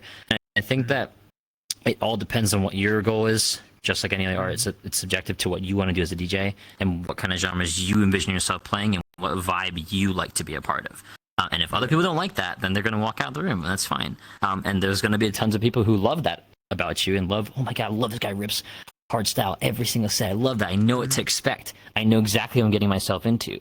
But if you're a multi-genre DJ and I'm playing somewhere called Deep Dive, which is like a deep house club, and nobody's been to Deep Dive before, and they've only ever heard me play trap music, they're going to come there thinking I'm playing trap, but then I'm playing some 134, you know, I'm fucking having a cigarette in the back of the room type music. You know what I mean? So that's way more like there are benefits to being a multi-genre, and then there's downsides of being multi-genre, because that one set somebody's showing up to expecting trap could be the reason why they stop going to your events. You know, that could be like, oh well, he doesn't really play. That was a one-off thing. He played hard trap that one time. They're not going to come to you and ask you that. You know, they're going to just walk out the room and go on to the next thing they were doing with their lives. You know, so because they're like, it's just the assumption of the music. They're like, oh, I heard this one time, I'm gonna keep on going. And I think that's the biggest thing, is because, you know, a lot of DJs even changed. Like, for example, like one of my favorite music artists, Julie Griffin, he was doing like house, melodic dubstep, and then he's now swapping completely, almost like a 180, and he's doing like he's changing his genre a little bit into like drum and bass, and he's doing more of like what's that called? He's doing more, I forgot that one genre that he's getting into. It's not techno, but something else. But I'm starting to see it, and I'm like, I'm getting that sense. I'm like, I'm not liking it. I'm like, to me, I was like, I grew up listening to him doing all this other stuff that I liked, and then now I'm like this new one that he collabed with, it's like, it's okay, it's not the best, but it's still like something I would still listen to. I'll be like, okay, it's like minor stuff, but you know. But I think you are right in the sense, like, it does come down to the expression and how the DJ wants to have his events go, or like how he wants it to be. For me, I just always like to give the suggestion, but I never force my friends to say, hey, let's do this. Unless it was me and him as a duo, then that's different. But I was giving him the suggestion because, for me, I like to be like in the middle of a crowd, and I'll observe. And that's a fun part. Everyone asks me, why the fuck do you always stand in a corner and just watch people? And I'm like, oh my god, it's VR. It's VR that's making me do that. I hate it. But yeah, I completely understand that. I think that's a better view and vision on music. Because I know you two do music too. I know, Aoi, you mainly sing, right? Not really. Honestly, I kind of wish me and Lot could share more about like the DJ scenes in Malaysia, but we don't really you don't go to clubs and I listen don't. to I don't mingle. I don't Yeah, mingle. yeah. I don't mingle with the DJ scene around. Mm, Even then, I think I would say I'm more close to the indie and like jazz kind of like scene locally, because there's a lot of Malaysia has a lot of bands. It's one of those countries that have a lot of bands. It's less so DJs, because I think DJing here is an expensive hobby to get into. And doing bands is a bit more sustainable for people here in Malaysia, I think. So it's a lot more bands. Mm. mm. I mean, I do understand why. Okay. Sorry, I do understand why people want to make it big being a DJ, because I do know a friend of mine who she started off making, was it is it TikToks, funny TikToks, you know, those cringy TikToks, and she slowly transitioned into being a DJ, and now she's traveling from different countries, playing in different clubs and whatnot, and it's so fascinating to see. Like, I would want that life also, like to travel to different countries and then meet different people and play your set to those kind of people as well. Oh my god, I could see why, yeah. And also regarding to like the VR DJ scene, like I've heard some things about it. Like I know it's competitive, but it's competitive in the sense that it became like really toxic as well. Like people don't mingle too well together and they start, you know. I so that's it's funny you say that because a lot of people like have that assumption of a lot of things. I think it's really about who you surround yourself to and Right. not projecting any kind of like assumptions onto people. Like for instance, there are definitely situations where you're kind of just like, man, I wish people would just shut the fuck up. Like that happens sometimes where like you just want everyone to kind of just like leave each other alone, just do their own thing. But at the same time, it is a really, really welcoming and awesome space. Especially when you have passion. Passion like thrives in the clubbing scene, in my opinion. Yeah. I think that there's a lot of people who bleed that passion. And as long as you have that kind of things radiating off you and you're not there for the wrong reasons, you won't have any problems, because a lot of people who are there for the wrong reasons will stick out really badly. And when I say wrong reasons, it's people who are just there to like hook up with other people or like, you know, get weird with other people. Because I'm going to be serious. Right? The age group in the clubbing scene on VR chat, I feel like is significantly higher than any other like environment in VR chat, unless it's like a specific group meant. Like there's one called like the Ancients of VR chat, and it's like a 30+ group. But unless you're going to something like that, the clubbing scene is, every lobby is 18 verified. You can't go into a lobby without being, most of them. Is yours set up to be 18 plus, or it is? Yeah, okay. Yeah, every instance is 18 plus. The I think that quote unquote toxic side that some people kind of assume, a lot of them have either been around the wrong scene, because there are plenty of different clubs, and there's the service level ones, which I feel like are like drinking lobbies more so of, which is like what, I'm trying to think of like really popular drinking lobbies. I mean, straight up just going to like that one map that's like called like Drink or whatever. I don't know. There's the party lobbies that are like a lot of streamer groups run like party lobbies. That's like really surface level, because when you start diving down deeper into places where it's just raw passion, like raw people just expressing themselves and jumping around in the music and having a really good time, I promise you that experience is unlike any other experience you'll have in VR chat, especially places that are able to curate an environment that is incredibly immersive and more immersive than anything you've ever been to. I implore you to come by tonight if you guys have time to check out our Left 4 Dead event, because the environment that Chloe and I put out there is really just passion. Like it's just raw passion of making something happen. It has nothing to do with how many people are there or how many people know about us. Like it's just raw passion of throwing something and seeing that come to life. And there are plenty of clubs out there that do it. I can name a ton of them off the back of my hand, but I suggest that you check them out on your own and then make that decision for yourself to decide whether this environment is toxic or whether it's something that is more of what you make of it. Because you could go to these events and not talk to anybody and not get involved in anything and just purely be somebody who's having fun. And you can have an amazing time.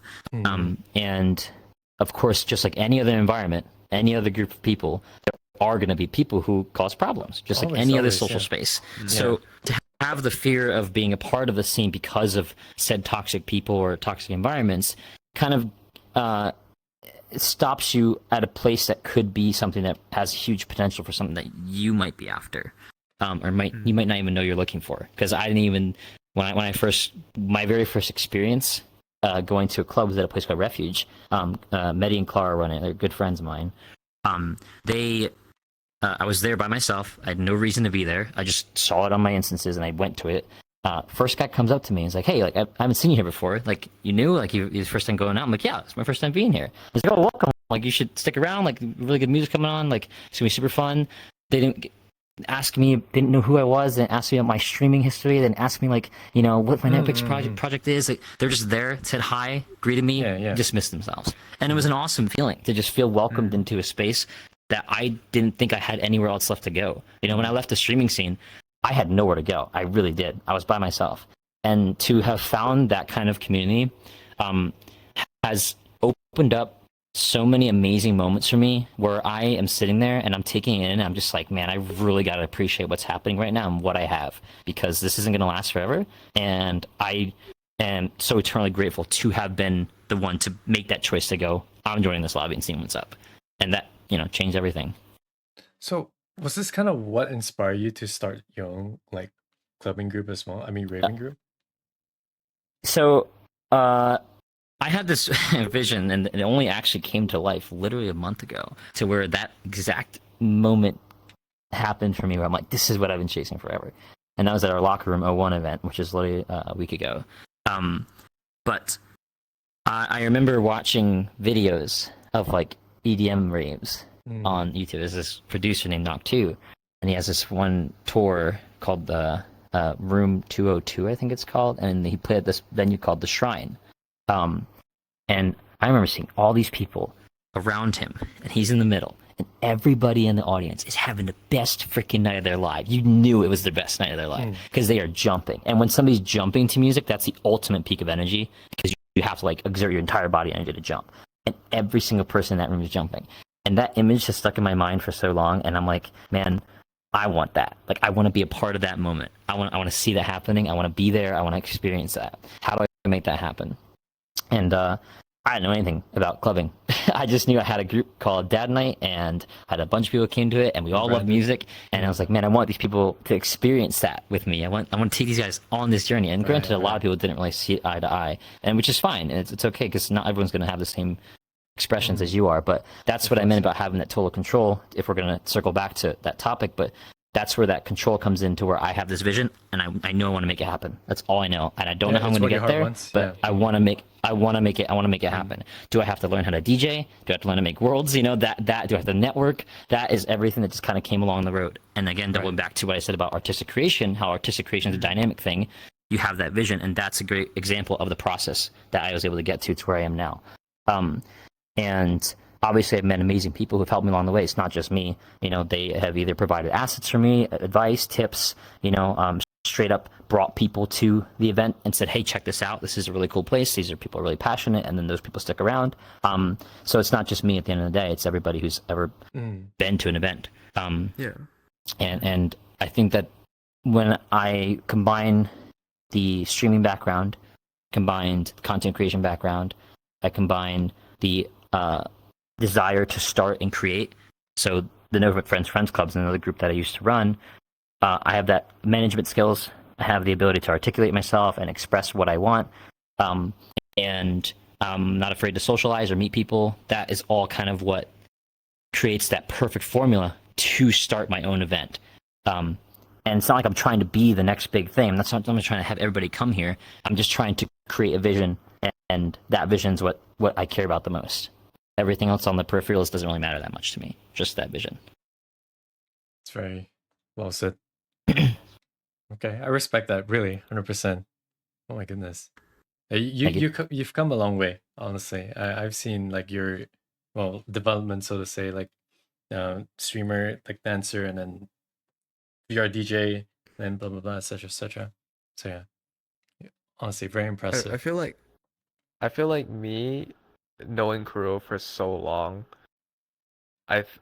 it's been a journey where I've actually like kind of see you like go from one thing to the other, like Aoi said, and then it's actually like it's so relatable to me because like we're both Asian American.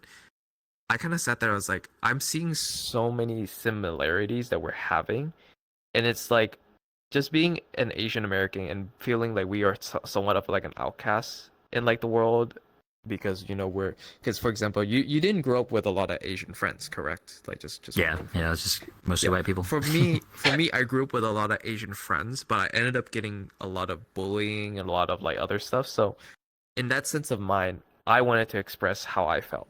And I think a lot of it comes down to how we express ourselves in music, in art, in creativity, and that's what makes it so unique for both of us as Asian Americans.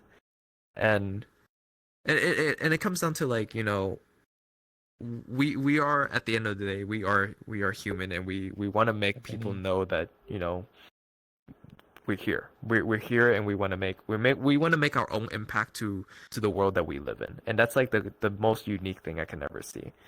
But at the end of the day, I will say this here: music is the music scene in where I live, where you live.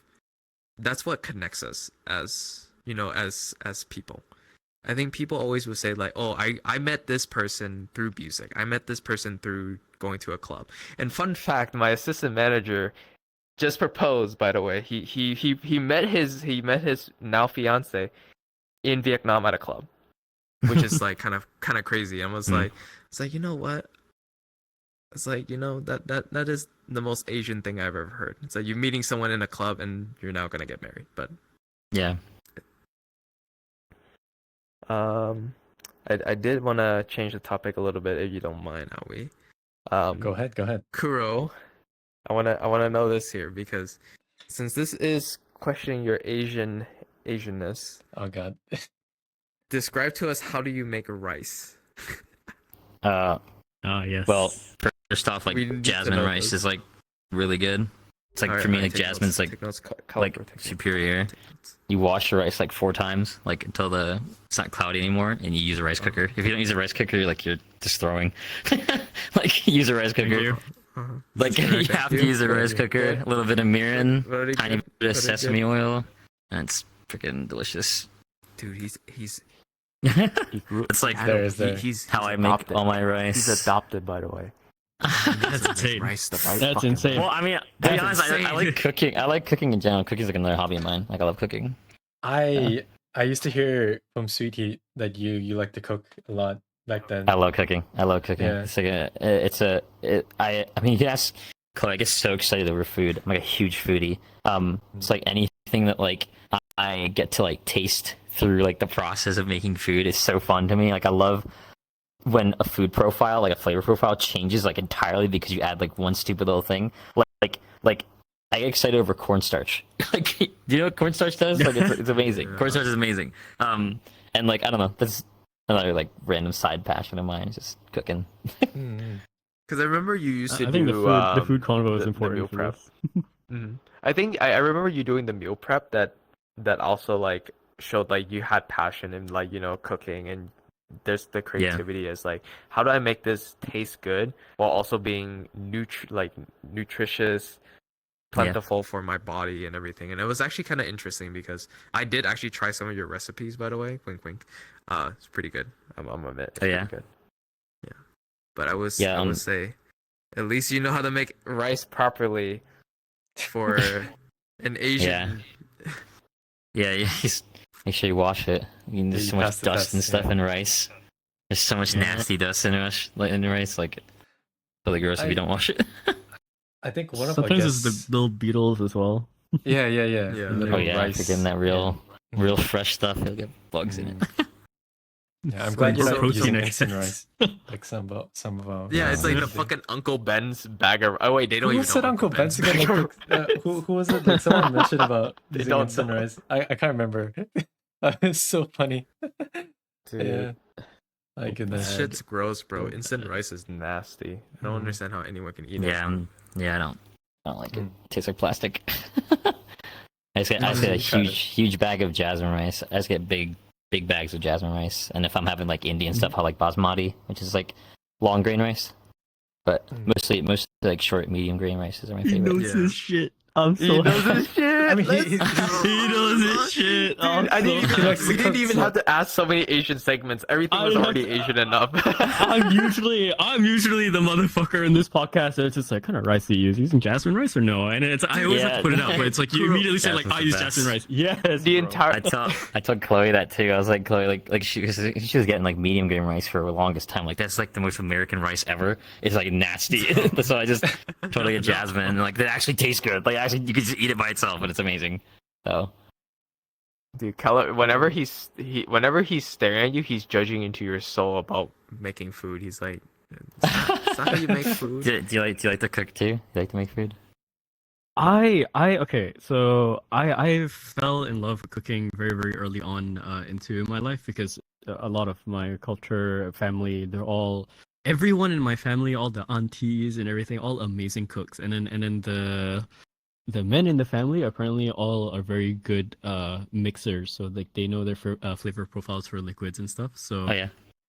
I'm a mixture of both. I've learned how to mix a lot of different type of like drinks and stuff and so on. Is it But like cooking barista has stuff been or a is it thing like that I- bartending? Like bartending? Both. It's Oh, cool. both. Mm. Definitely because it's I'm like Malaysian, so it's more for the more halal side, the Yeah. baristas. But the fathers, the uncles that are like, hey, don't tell your aunt or hey, don't tell your mom, and then they'll be like, here, try this with this. But it's amazing. I've learned how to use a lot of different stuff and do a lot of like cocktails and mocktails, and it's such a cool thing to put into your daily life or just in the week that you can just randomly make like a mocktail. It just changes the mood of the week or the mood of Yeah. the day sometimes. Yeah. Mhm. So I'm it's actually, like- incredible. I'm really glad you to mocktails because I actually don't drink anymore. I used to drink, and I drink like a lot. I think it was like probably the worst. It got really bad like when I was streaming, like because you go to a lot of parties, you get invited to a lot of like Yeah. things. If you're just drinking in VR, and I had to quit Was it because like I an have addiction, Asian or- flush. Right. No, I have Asian flush. I have really bad Asian flush. No. I went to the doctor after having had it since forever. It's funny when I used to go to like college parties and stuff like that.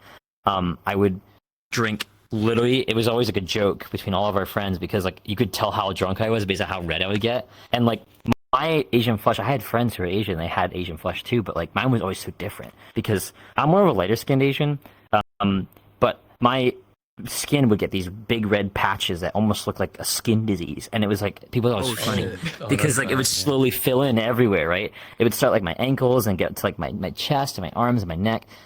My face would be like literally a tomato. Like I'm not even kidding, like a tomato. And not to get too TMI, but I would get sick. I would get really sick, and like that, and then eventually pass out. But I got the next day and I'm fine. And I did that for like every weekend for the longest time, like every weekend, twice a weekend. Then I got to VR, and then before I moved from Albany to here, I went to the doctor, and I like hinted at him like, hey, yeah, by the way, like I have Asian flush, and he's like, oh, you do? Like you can't be drinking, and I'm like, is it like how bad like tell me, doc, how bad it really is it? And he's like, no, you cannot drink, like you literally cannot drink, because if you drink, you like have like a 16 times chance to get esophageal cancer. And that was enough to gonna scare joke. me. I was gonna joke and say like the doctor is just like it's like how bad is it, doc? Very bad. Give you Yeah, cancer. yeah, I was gonna literally, joke and say that, but I'm not it's even like, oh, kidding. shit. He's I'm not even kidding. for That's fucking real. Yeah, that literally was what it was. It essentially scared me enough to where I'm just like, okay, I really can't drink. Like, Yeah. I even asked him about like occasional wine because I love wine. I love wine.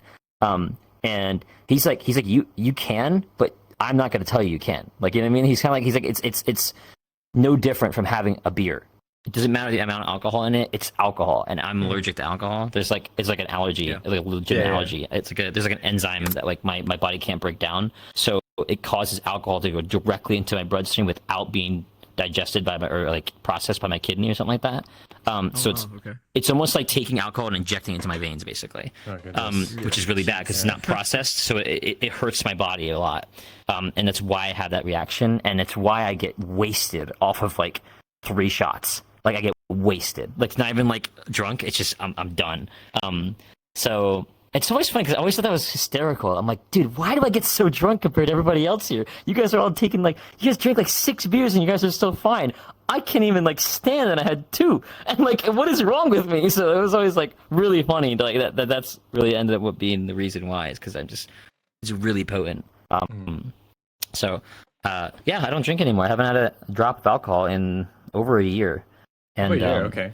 I never find myself craving it. Like there are times where I think I want it, and then I just like get really close to where I'm about to even have it, and I just go, why? Like why do I even need this? So that's another misconception about clubbing, is like not everyone's wasted. You know, there's people just They don't there have to just drink, like listen to music. I don't Yeah, need exactly. any kind of influence like that to have fun. Like when I Yeah. club, I have a fucking good ass time no matter what. So Yeah.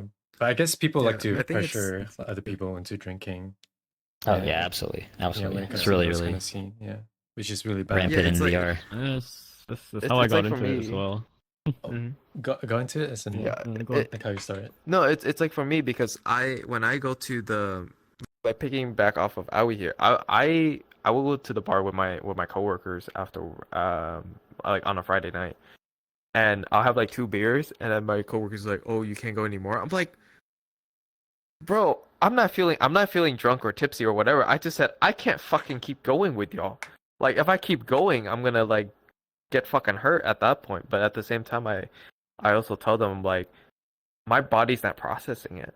Like it's not doing the best it can with this. Yeah, with the alcohol. it's super bad if you have Asian flush. Mhm. Like, I think it depends because there's actually there's 2 different kinds of Asian flush. There's like one that's like not toxic to where like you can do it, you just have an allergic reaction, and the second one's the toxic one because it doesn't break down like at all. And my doctor said I have the second one because I gave him my symptoms, and he's like, I can't remember the name of it. There's a specific name for it, and I don't remember what he said, but it's like a different stage of it, I think, because there's 2 different stages, and it's most in Eastern Asians, like so it's a lot of like Far Eastern Asians, and that's kind of mostly where that fear came from. You know, he scared me enough to make me stop altogether. Sure. Yeah, because I'm Southeast fair. Asian, and my entire culture is on drinking. Like in Vietnam, yeah, that's every night that's is a drink. the irony. That is the irony. Like I always thought that was the Koreans do, funniest right? thing. Is like yeah. it's like, that like how soju, yeah, soju? Koreans Yeah. soju. Yeah, it's like how is that a thing? And like I have all these friends who are just like laughing and like, man, it does. So in VR, I don't feel as excluded when it comes to drinking. In real life, that That's the exclusion does hit. It does hit a little bit because, you know, on my 21st birthday, I remember that being like such a weird like excitement of mine. Was like, I love bars. I love going to bars. I love sports bars for the most part. And me and my buddy would like, we had this like tradition. His name was Tommy. I was in his wedding, actually. I was a groomsman. My buddy Tommy and I have this like tradition. It revolves around beer. You know what I mean? And like, you know, next time I see him, I gotta tell him that we can't do that tradition anymore. I don't know. It's just I don't say it stops you from doing things, but it just alter how you do it, and you have to kind of find different ways around it to feel included. Because if there's 9 people at a party and you're the 10th guy and you're the only one not drinking, you know, it's gonna feel a little bit different for you in regards to the inclusiveness of it. So when people are cheersing, I think it's funny because me and Chloe have developed this like energy drink thing where we drink energy drinks instead. So that way there's some sort of thing to it. It's even but worse, I drink. bro. Yeah, I mean, it's not anywhere better in regards to like, you know, overall intake of what chemical I'm having, but it's much better than 16 times the chance of esophageal cancer. You know what I mean? So Yeah, I do drink you know, monsters every now and then, but that's kind of the way I feel included in my way of getting around drinking. And if you have Wait. problems with drinking, it's a great way of just an alternative Should I that's a little bit expose better. myself or no? Do I expose myself about this or no? Oh my god, this is so bad. if I tell- It's up to you. Okay. You know what I'm gonna do? Okay, Kuro, so you know how you say like, oh, you cheers people and you have energy drinks and shit? Yeah. If people Half choose the me, I don't time- choose other people. But if they choose me, then yeah, I'll drink Yeah, energy drink. half the time when someone's like, "Oh, like they're like, are you drinking?" I just say yes. I perfected just me grabbing my bottle by like mid-air. I don't even actually get a drink. I just, yeah. What the? Have you been doing that? Oh, I don't you even tell do me to that. grab your So drink. I do that so often that people actually think I'm legit drinking, Yeah. and I'm just like, yeah, So what do you do when somebody else is also doing that and they're just doing it for the social aspects? You guys are both just drinking air. yeah. We just don't. Yeah. So it's so funny because like I think one time my mom opened the door and all she did, she saw me do this. It was the funniest thing ever. That's Dude. awkward. Yeah. It is so funny. It's like they're just standing there, and then he's drinking. The other guy is just drinking air. They're both looking at each other like, "Damn, that was really, Yeah, really this strong." strong. This shit was shot. good, bro. You make that eye contact to see if like the other So person's like good. still drinking. You know, it's like, are we done? You're like, he's still drinking. It's like, What are you damn, What are why you they- drinking? What brand? It's like, oh What yeah, year? like, yo, look at Let me see. Let me see. No, I think someone asked me one time. They're like, "What are you drinking?" And I told them I was like, "Oh, I kind of bullshit with them. I was like, oh, I was drinking Malibu Splash." In reality, I know my alcohol. What I was gonna say, but I was like, "Yeah, I don't have a Malibu Splash in my room at all." Yeah, I think to like kind of touch on like the drinking and like wrap it up. I think a lot of people don't realize how bad of a drinking problem they have. I think people don't realize that it's not normal to get drunk twice a week.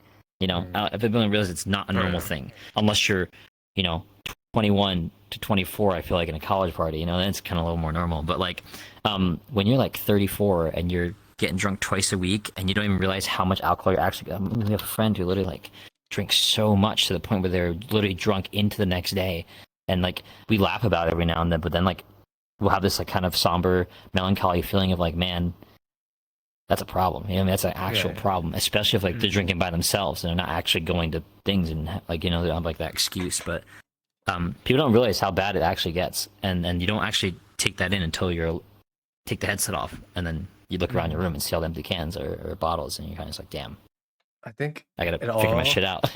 it all kind of starts when you want to use alcohol as an escape, because this is a very common like, just say practice. Like people who work 9 to 5, then weekends is the only time to kick back, relax. Yeah. Yeah. So they come Yeah. into VR. Mhm. Yeah. What's gonna make them feel happy and high? Alcohol. So they make this like a routine, and they do this like every week just to feel some kind of what's the word? Dopamine. Yeah. Yeah. Just feel a little happy. Yeah, it's a dopamine. Yeah, So like a rush, slowly yeah. and surely becomes a addiction, and it gets worse and worse and worse. Yeah. So it's really sad to Yeah. Don't it's- drink, it's- people. I think with drinking, I didn't really have like a bad relationship with it. It was more just like I did it a lot, but I did have an actual bad relationship with cigarettes. I smoked from when I was like 17 up until I was like 26 or 27 around then. I've only just recently stopped smoking, and the reason I got into smoking was because work. I worked at like a really high octane job where it was like just every single moment was adrenaline. You know what I mean? Like it's no breaks, like, just no breaks of just constant like I work dispatch. I don't know if you know what dispatch is, but it's basically like a call center where I was talking on the radio. I was putting stuff in like the computer with my left hand, and I had a phone tucked in my right hand. So it's like just constant mental stress all day. And that is ultimately what got me to start smoking, because like, I was like, oh man, I heard these things like help you like de-stress and everything. And eventually I'm finding myself like really like just doing it. I'm not even like thinking about it. I just go have a smoke break, and I'm not even like actually like thinking to myself like, oh man, I'm doing cigarettes. This is so bad for me. Like I don't actually think about that kind of thing. You just do it. Yeah. And I think people, the way that relates with drinking is people just do it. Nobody actually thinks I'm drinking. This is so bad for me. They just do it because that's what's the moment. It's only usually after the fact that they maybe think about it every now and then, and sometimes maybe not at all. Yeah, and I can relate to that in a sense. Like for me, I started fairly young, around like I think 16. I started smoking, and then I kind of stopped doing that around at 19. But then Oh my I got goodness. into Zyn at 20. Like I was like I remember going to work, and I work in like a high inducing industrial care like medical office where we have like actual patients getting injured on the job. Like we actually have like pipe workers coming in. We have like mechanics. Like it's actually bad. Like we're like the tier below of an ER, and like I'm literally just popping one in my mouth, and I'm like, all right, this is like it keeps me up. And then I would have an energy drink almost every morning. Like every morning, my first thing I would ingest was energies and a Zen.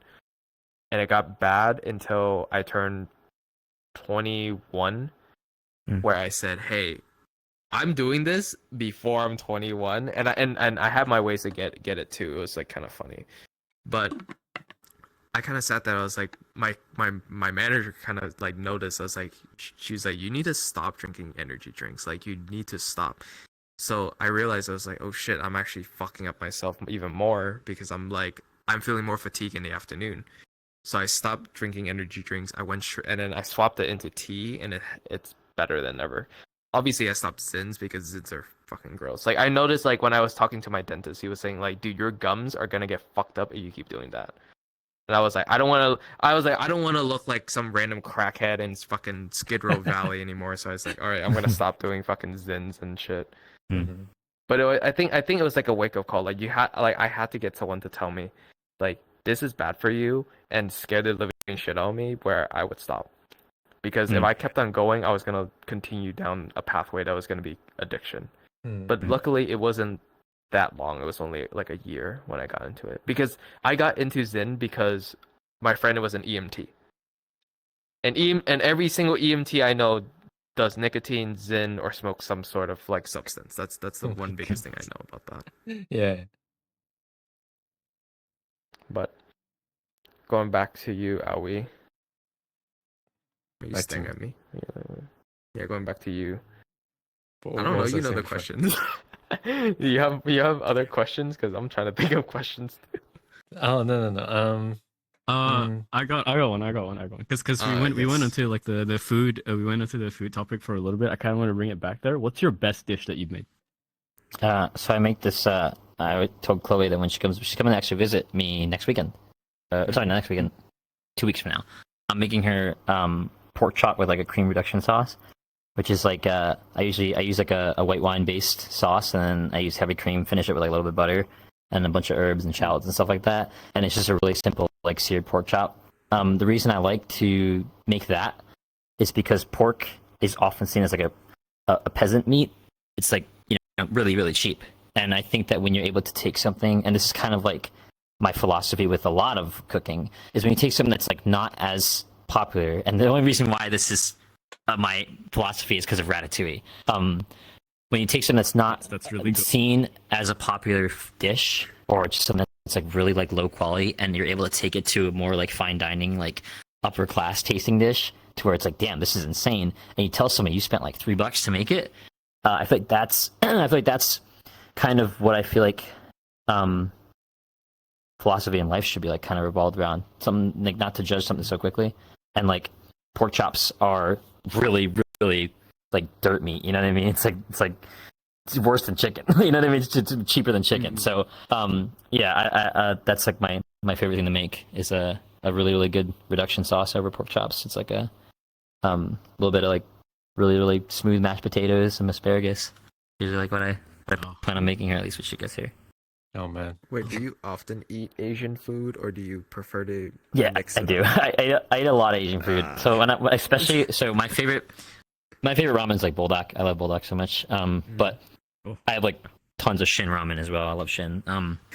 Dude, he's like- ticking all the boxes, Yeah. bro. Shin ramen, buldak's amazing. I love cheese in my ramen. I Wait. load my fucking ramen with cheese. You're so Yeah, Korean, dude. I load so cheese and Korean. corn. It's amazing. It's amazing. Yeah. Yeah, you can't see it, but I'm nodding my head in like approval. yeah.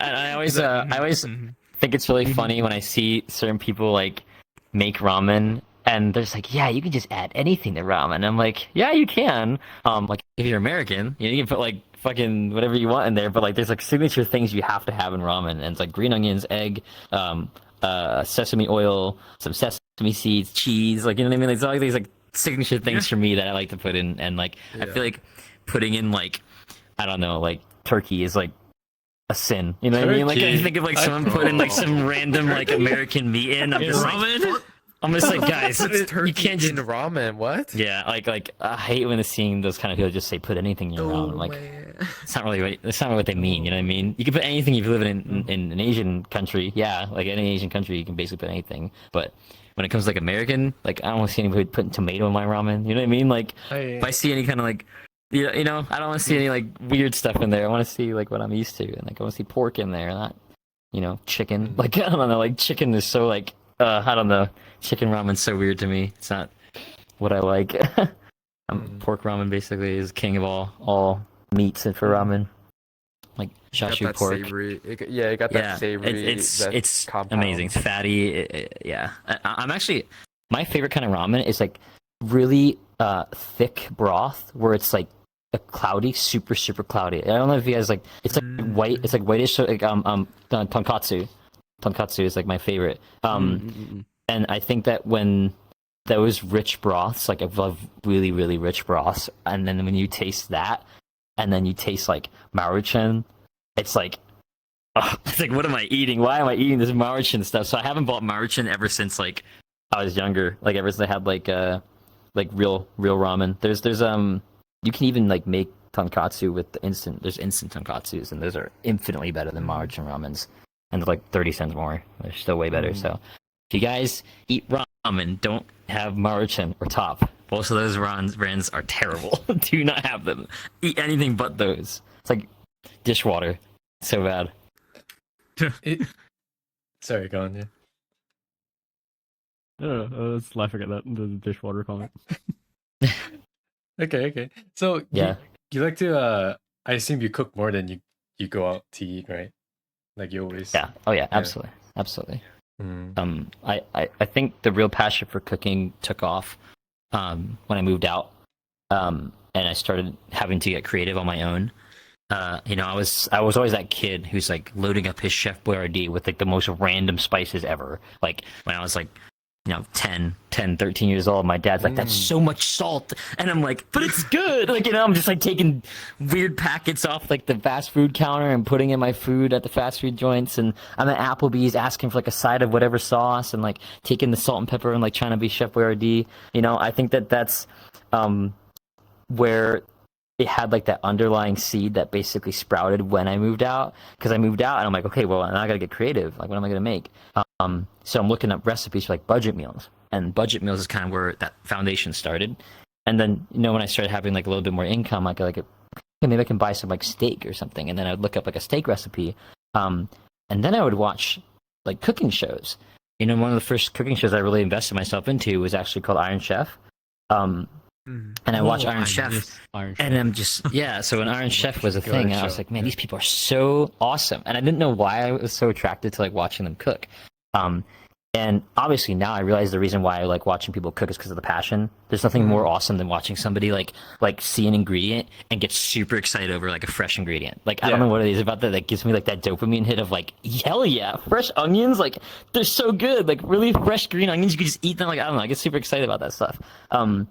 And I think that carried over into me being passionate about practically everything I do. And that cooking is not only is it like a time for me to just like be happy and excited for food, but it still allows you to have like a hobby, and it's not like you're eating chicken nuggets every day. And I feel like food and nourishment is such a massive part of culture and your mood. It really boosts your mood when you have an amazing meal on the right time. Like nothing is better than soup season. I love soup season. I love making soups. I love chowders. I love like soup. I tell everybody that soup is my favorite food. The reason why soup is the best is because there are so many different flavor profiles when it comes to soup or a sauce. Like there's like infinite profiles. There's like hardly any boundaries to stay inside of when it comes to soup because you can be so creative with it. Where versus like a piece of chicken, which also has a tons of different ways, it's always going to have that signature chicken flavor. You know what I mean? But a soup doesn't really have a signature flavor. You know what I mean? When you taste a soup, it has such varying profiles from different heritages and cultures that everybody has that same foundation of using it.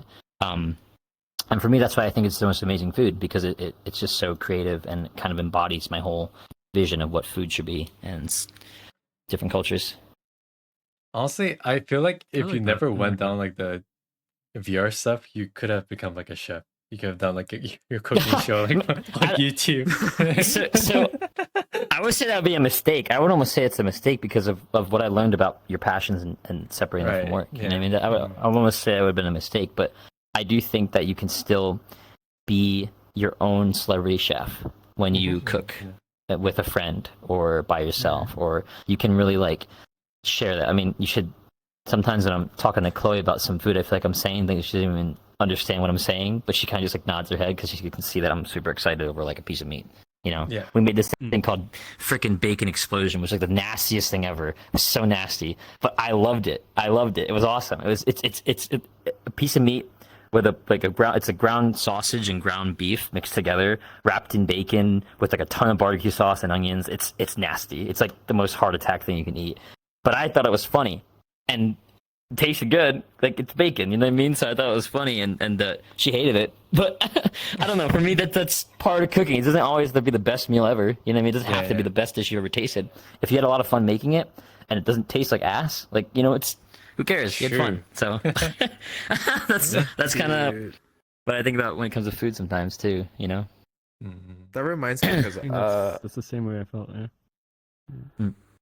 Nobody says they have the best hot dog ever, right? Like when you have a hot dog, it's usually like a party or like a football game, and that moment is tied to the food.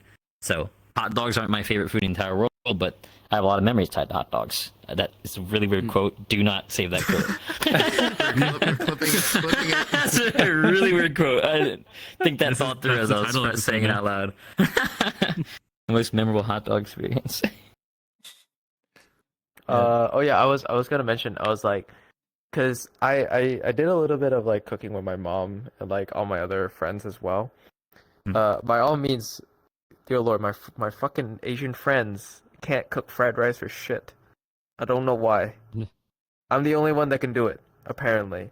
So they designate me as a chef for that, and I was like, all right, let me do it. I whipped up the most awkward ass fucking concoction, and they said this was good. I looked at them. I said, "Are you sure this is good?" They're like, if I would get this at the restaurant, $300. I was like, bullshit. I literally just smacked fucking random ass shit into the fried rice, and I think that's another thing. Fried rice has the unique capability to add in different flavors, but it does come back down to like it's gonna taste like fried rice. While soup, on the other hand, like I do like soup in that sense. It's like, like for example, Vietnamese pho, you have like the savory, you have the beefy, the fatty broth, and then if you go for like ramen, it's more like pork, like there's more pork flavors, it's more fatty. And then if you want something wholehearted, you just get chicken. Like chicken noodle soup, you can't go wrong with it. It's like the most borderline stuff that you can't fuck up on chicken noodle soup. I've never met someone that has fucked up on chicken noodle soup, to be honest. I don't Chicken know. noodle soup is actually my least favorite soup, like in the entire Really? world. Yeah, because of how static of a flavor profile I feel like it has. I feel like it's very hard to make a chicken noodle soup elevated versus anything else. Like a good pho and a bad pho are drastically different. Like if you go to like some sketchy mom pop shop, sometimes that pho kind of tastes like water.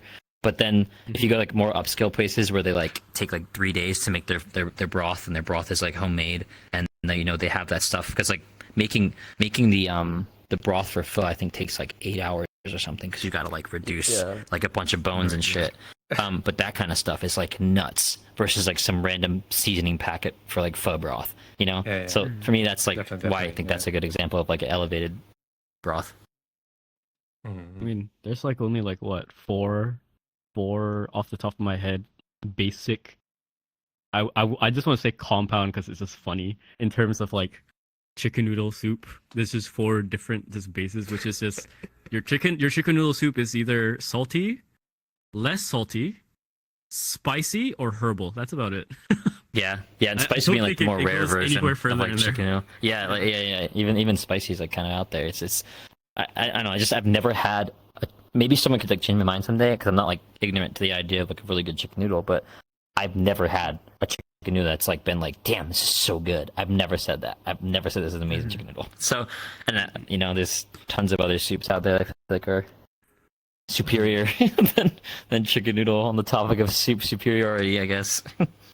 Do you have like any plans on like traveling overseas just to try like the different cuisines in the respective countries? Yeah, so I'm glad you asked that because my dream job is actually to be a food vlogger.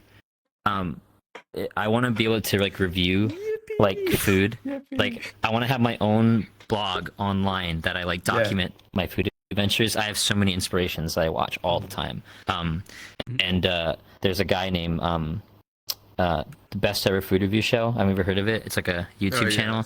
Sunny. He is incredibly respectful. I love him because there's a few reasons I love that guy. One, he's insanely respectful to the cultures behind the food. He takes time to explain the culture, the history of the food, the people behind it, and why it became what it is. He isn't afraid to try anything. I think that's really important as someone who's a true foodie, is never being afraid to try different foods. For whatever reason, just always have an open mind. Not just in food, but in life. But when I watch him, I feel his passion for food. I feel his passion for expressing it and showing other people how amazing the world is.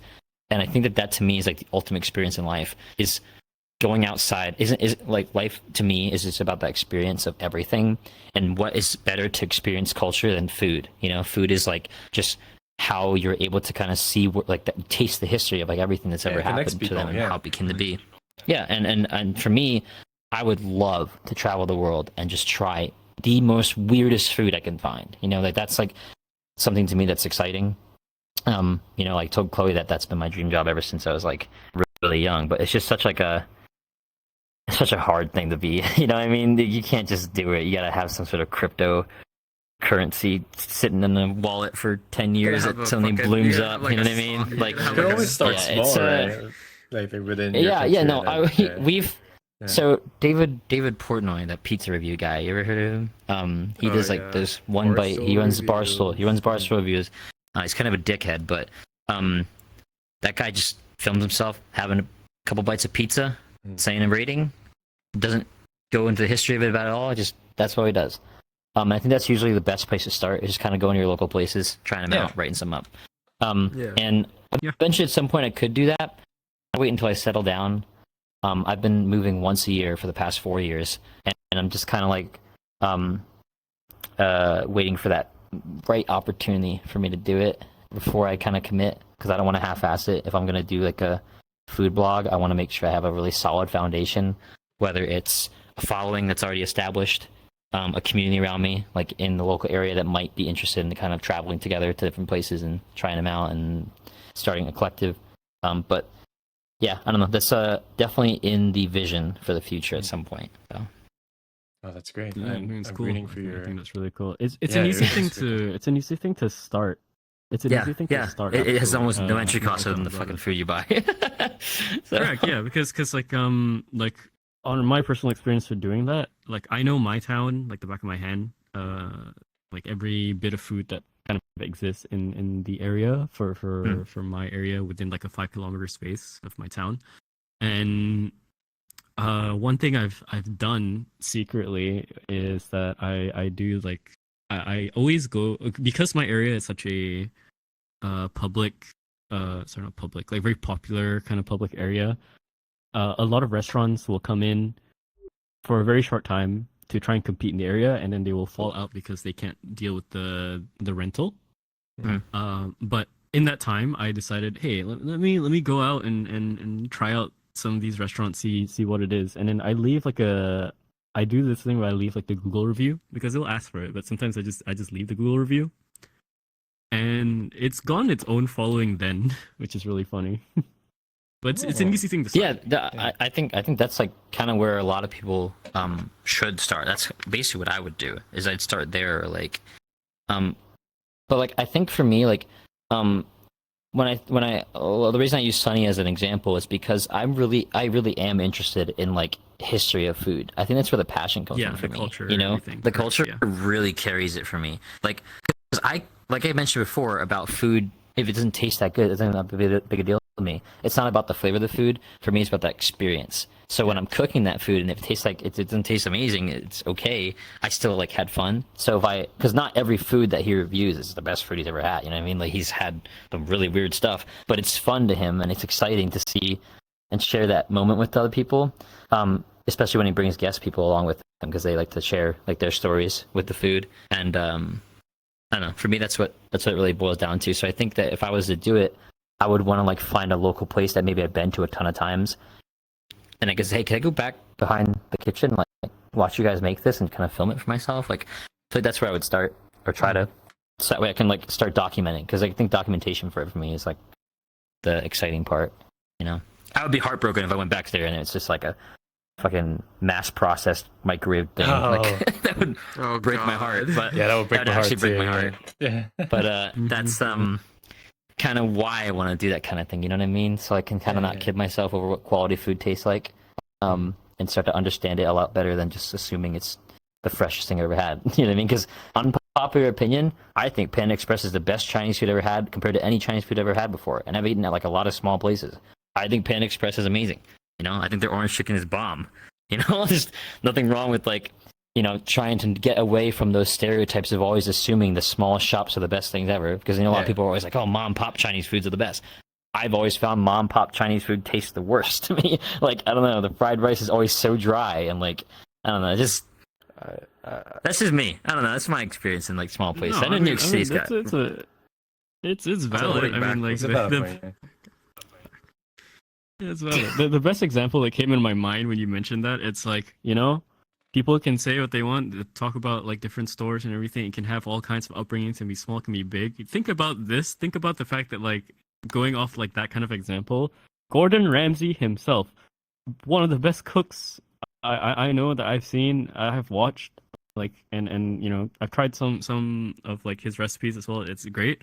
At the end of the day, the motherfucker loves to go to McDonald's because he thinks it's like the best shit just on like a baseline. It's like, like why? It's like you're a grade A chef. Yeah, it's palate. It's everyone's palate. Exactly. Everyone's got their own opinions at the end of the day. There is no flavor is a subjective thing in some senses. There are objectively proper flavors when you have a style or like aiming for a style. Like if you say it's Chinese food and it's got fucking like cardamom in it, like I don't know. It's like there's so many different ways of going about it. And I think if somebody has a history towards a food, you know, that applies to their palate. Like I mentioned about the hot dog. A hot dog can take you back, and that adds to why it tastes so good. You know, so I'm gonna make Kuro real Chinese food. Don't you worry. That Panda Express idea ain't gonna be any longer. Don't you worry.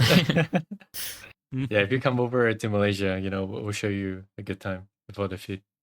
Yeah. All the different rices, because all the different rices here are likely using jasmine rices. Every restaurant. Yeah, the jasmine superior. Lulu can vouch. They came here like twice already. Yeah. Just tastes like last good. year and this it tastes so much better. Yeah. They just had to come back, you know. Yeah, Malaysian food. Yeah. Once you get them, they'll never leave. Sure. Yeah, that's what happens. They want to retire here, apparently. Retire in Malaysia. That's crazy. Hell no. I should retire in Vietnam, bro. That would be the best part. Go back to the motherland. He goes back to his people. Go back to his people. Oh my god. Yeah. You would.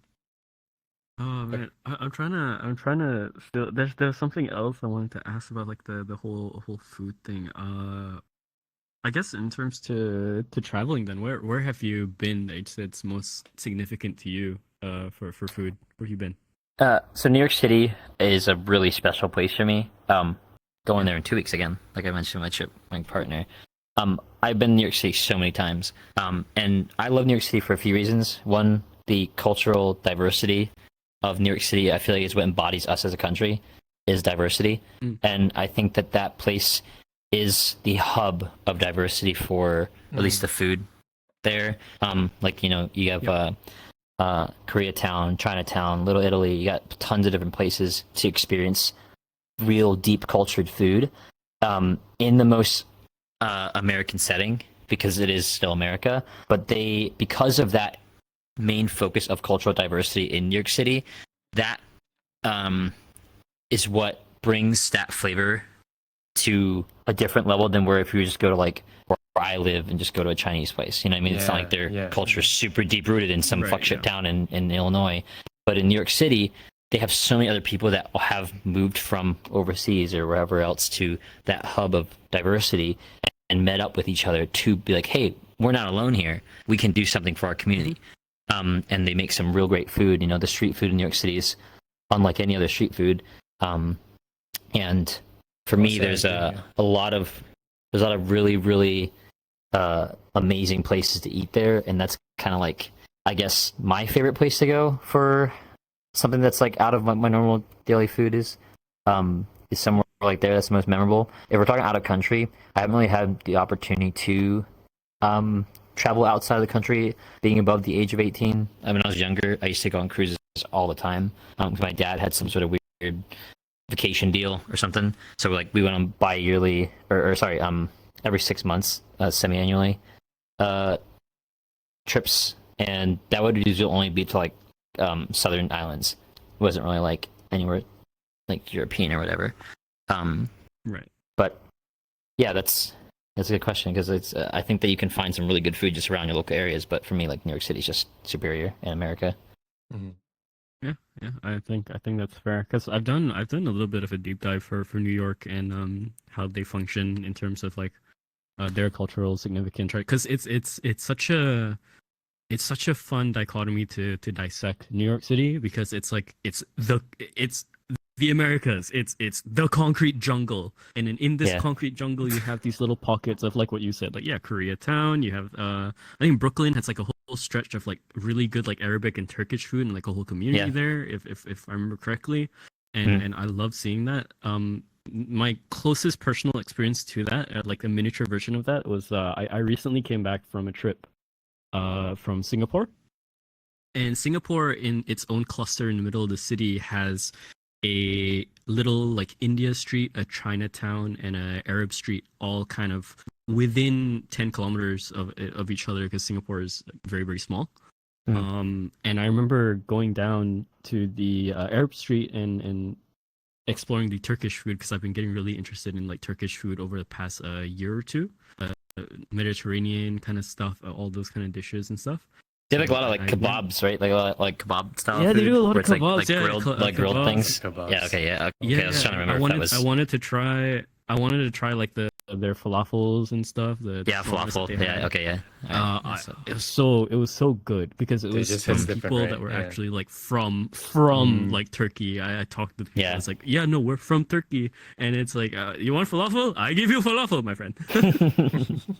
Yeah, I you know, one of my favorite places or favorite types of like food, other than Korean barbecue, because Korean barbecue is king, but Brazilian steakhouses. Brazilian steakhouses are one of the most fun dining experiences. They're the ones where people go around with the big like meat sticks and stuff like that. Yeah. They just bring platters of meat. I've only ever experienced that once in around. my life. Yeah.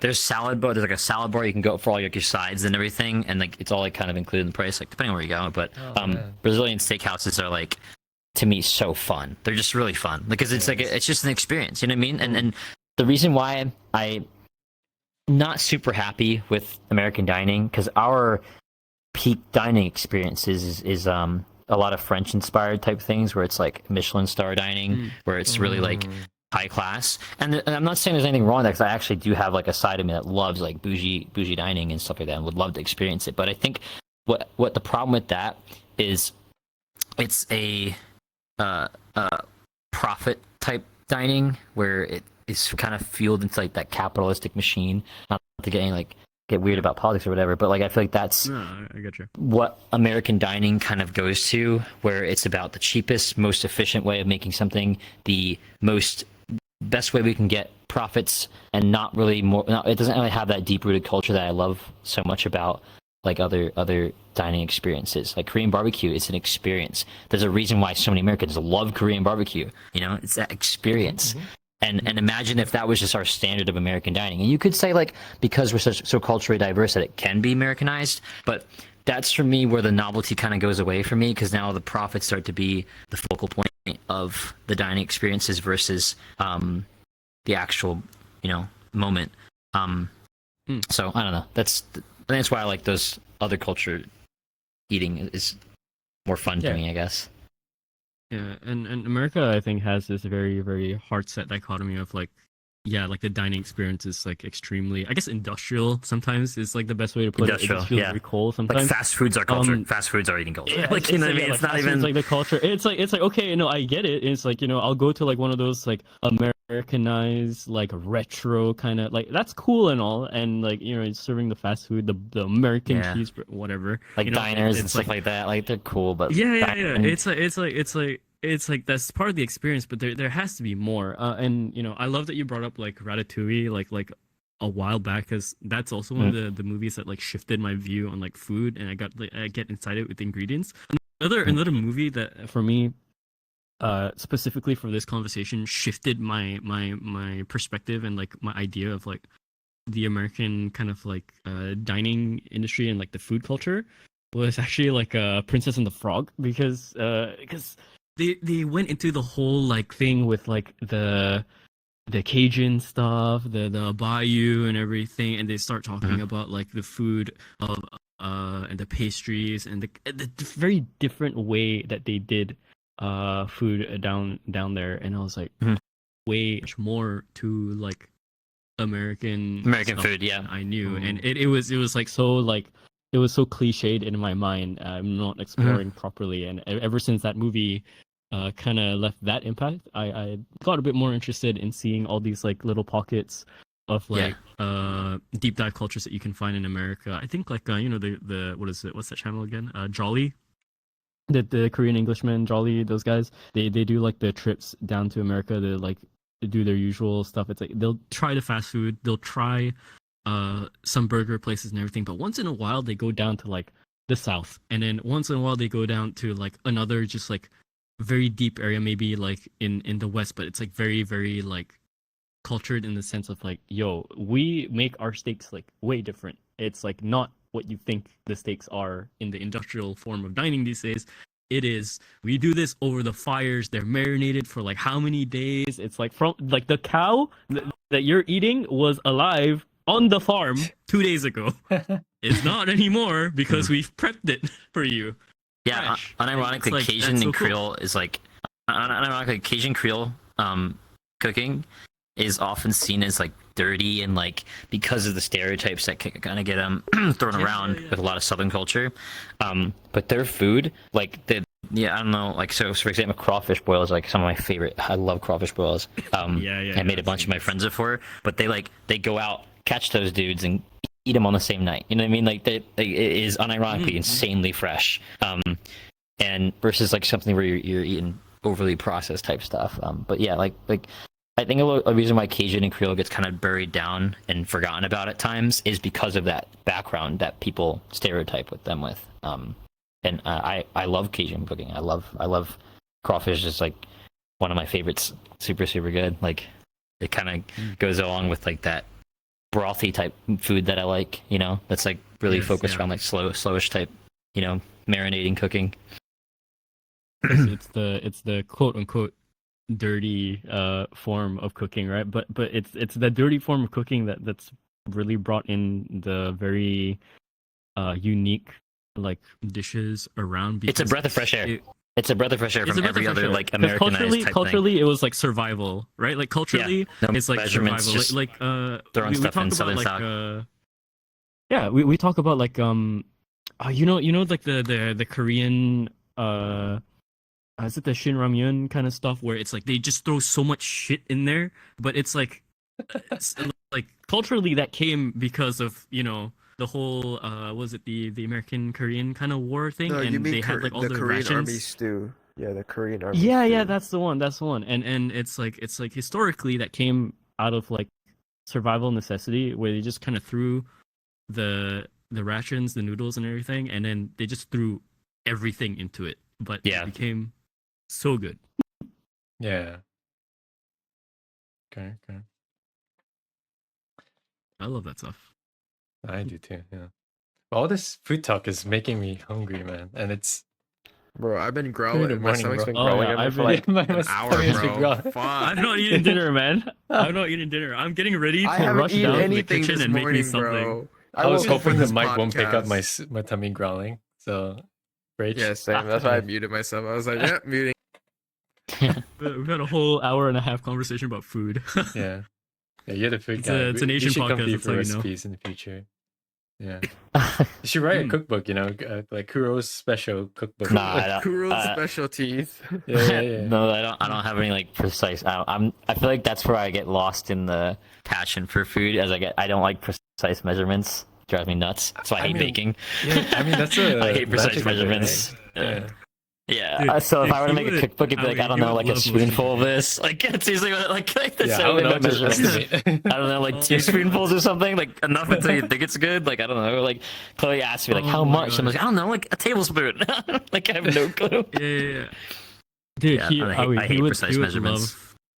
He would love Malaysian cooking, I think, because Yeah, Malaysian you- cooking, we don't really go off like proper You measurements. just, I don't know what to say. Uh, You just know. You just know how much you need Just of know, something. yeah, You by just heart, know, by you just heart, know. There's like yeah. a general rule for certain spices to not add too much or too little of certain things. You know what I mean? Like, Yeah. there's just a lot of really. That's great, honestly. It's Yeah. like the most Asian thing you can do. It's like Yeah, you just tablespoon? know. Put that shit in there. And like you just taste it. I don't know how to explain it. You taste it. If it does taste, it feels like you need more of that. Yeah, Add it. just- Like you know what I mean? Two Like more scoops would be right. yeah, like Somebody you, just, you somebody know just you know eyeball if you it. need it. yeah. Yeah, Yeah, somebody exactly. just Eyeball, you know if you it. need it. That's why I try to tell Chloe, and sometimes she gets mad at me because I'm just saying, "All right, add your chili powder in now." And she's like, "How much?" She's like, "I don't know, until it turns like darkish red." Like until like it gets darkish red. I don't know. Like it's just- that's literally like that's then you know it's enough. Like that's the best way of saying it. If it changes color, Yeah. if it's not changing color, you add too little. Like if it's black, you're gonna die. Like I don't tell you. Yeah. Like No, yeah.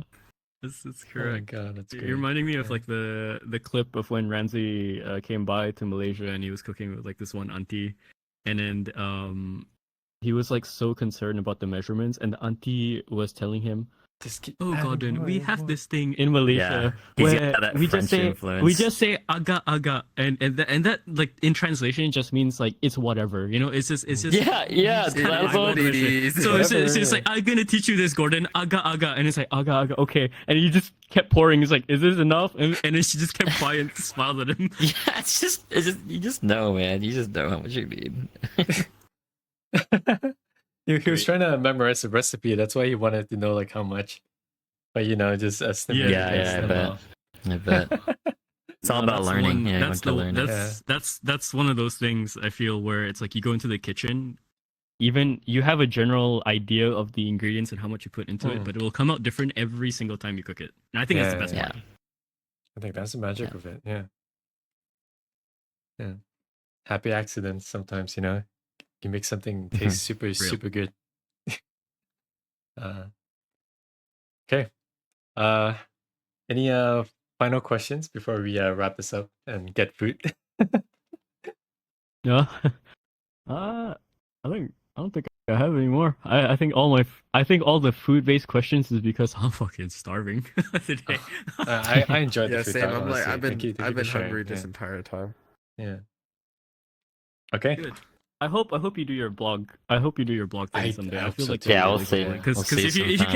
can't do your cookbook thing like what you said, I think a blog makes sense for you then. Mm. You would bring us on a ride. You would bring us on a ride for the experience, and as a for better or worse, you set up an expectation, but it sets up an idea of what the food can be and what it's supposed to be and what it can be even further. Yeah, That's pretty cool. yeah, absolutely. You can become the next I Sunny. think that's about it. I don't know about the personality like 07. fucking talk on a camera like that, but like I'd say one like a blog, internet blog I can type on. Yeah, that's like a some food blog. Yeah. anonymous guy. I don't. Hey guys, here we're having pig's feet. Let's go. Like I don't know, I'm not kind of person like Right. do that kind of thing. We are eating balut. Yeah, yeah, balut. Oh my god. Oh, Oh, no. god. Get Oh, I nasty. cannot. Can't Uh, do balut. all right. Yeah, All right, I'm good on questions. I'm done. I'm good as well. Ozzy? All right. Wanna go to bed, bro? Yeah, thanks for having me. Yeah, Appreciate thank you so much, asking me to come Kuro, on. for being here. Yeah, shout out Thank you so again much for to coming out, man. okay, Kuro. Do check out his you say you're more active on Blue Sky, right? Yeah, on Blue Sky and like SoundCloud. Yes. Mm. And then Okay, also girl, on both of them.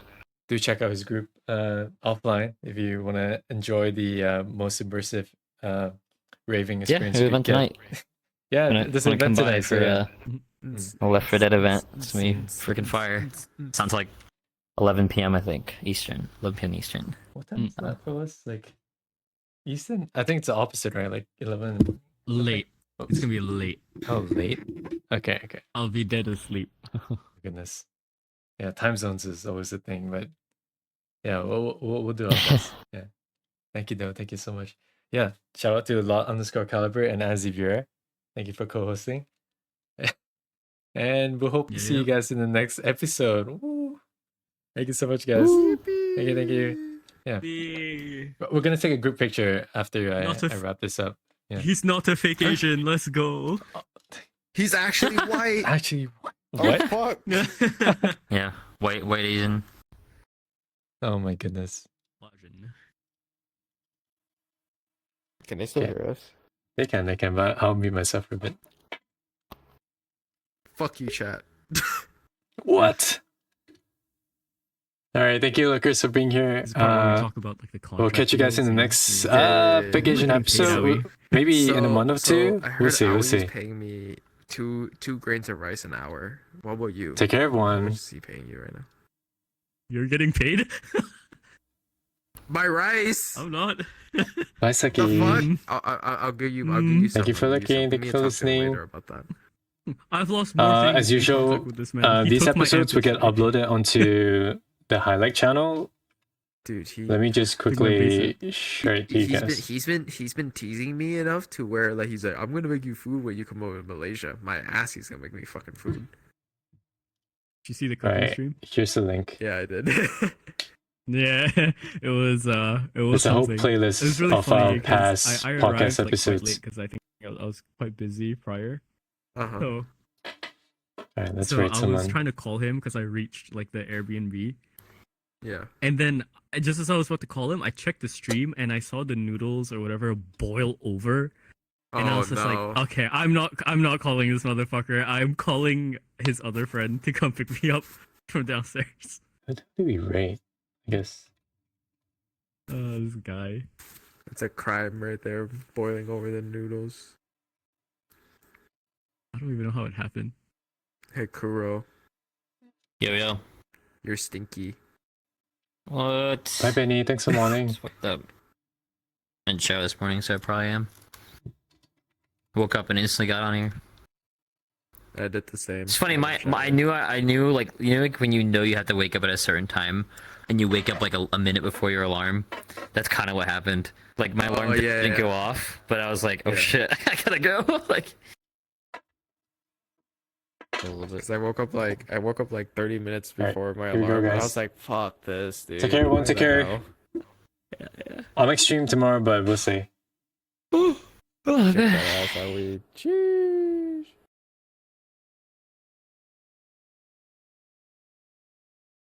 Yeah, we do be a little bit thick. Little too thick there. Thick or sick? Thick. Thick. Oh, Thick. Fat, juicy, round ass. That's why. Oh shit. Very good. Very good. See, you see that?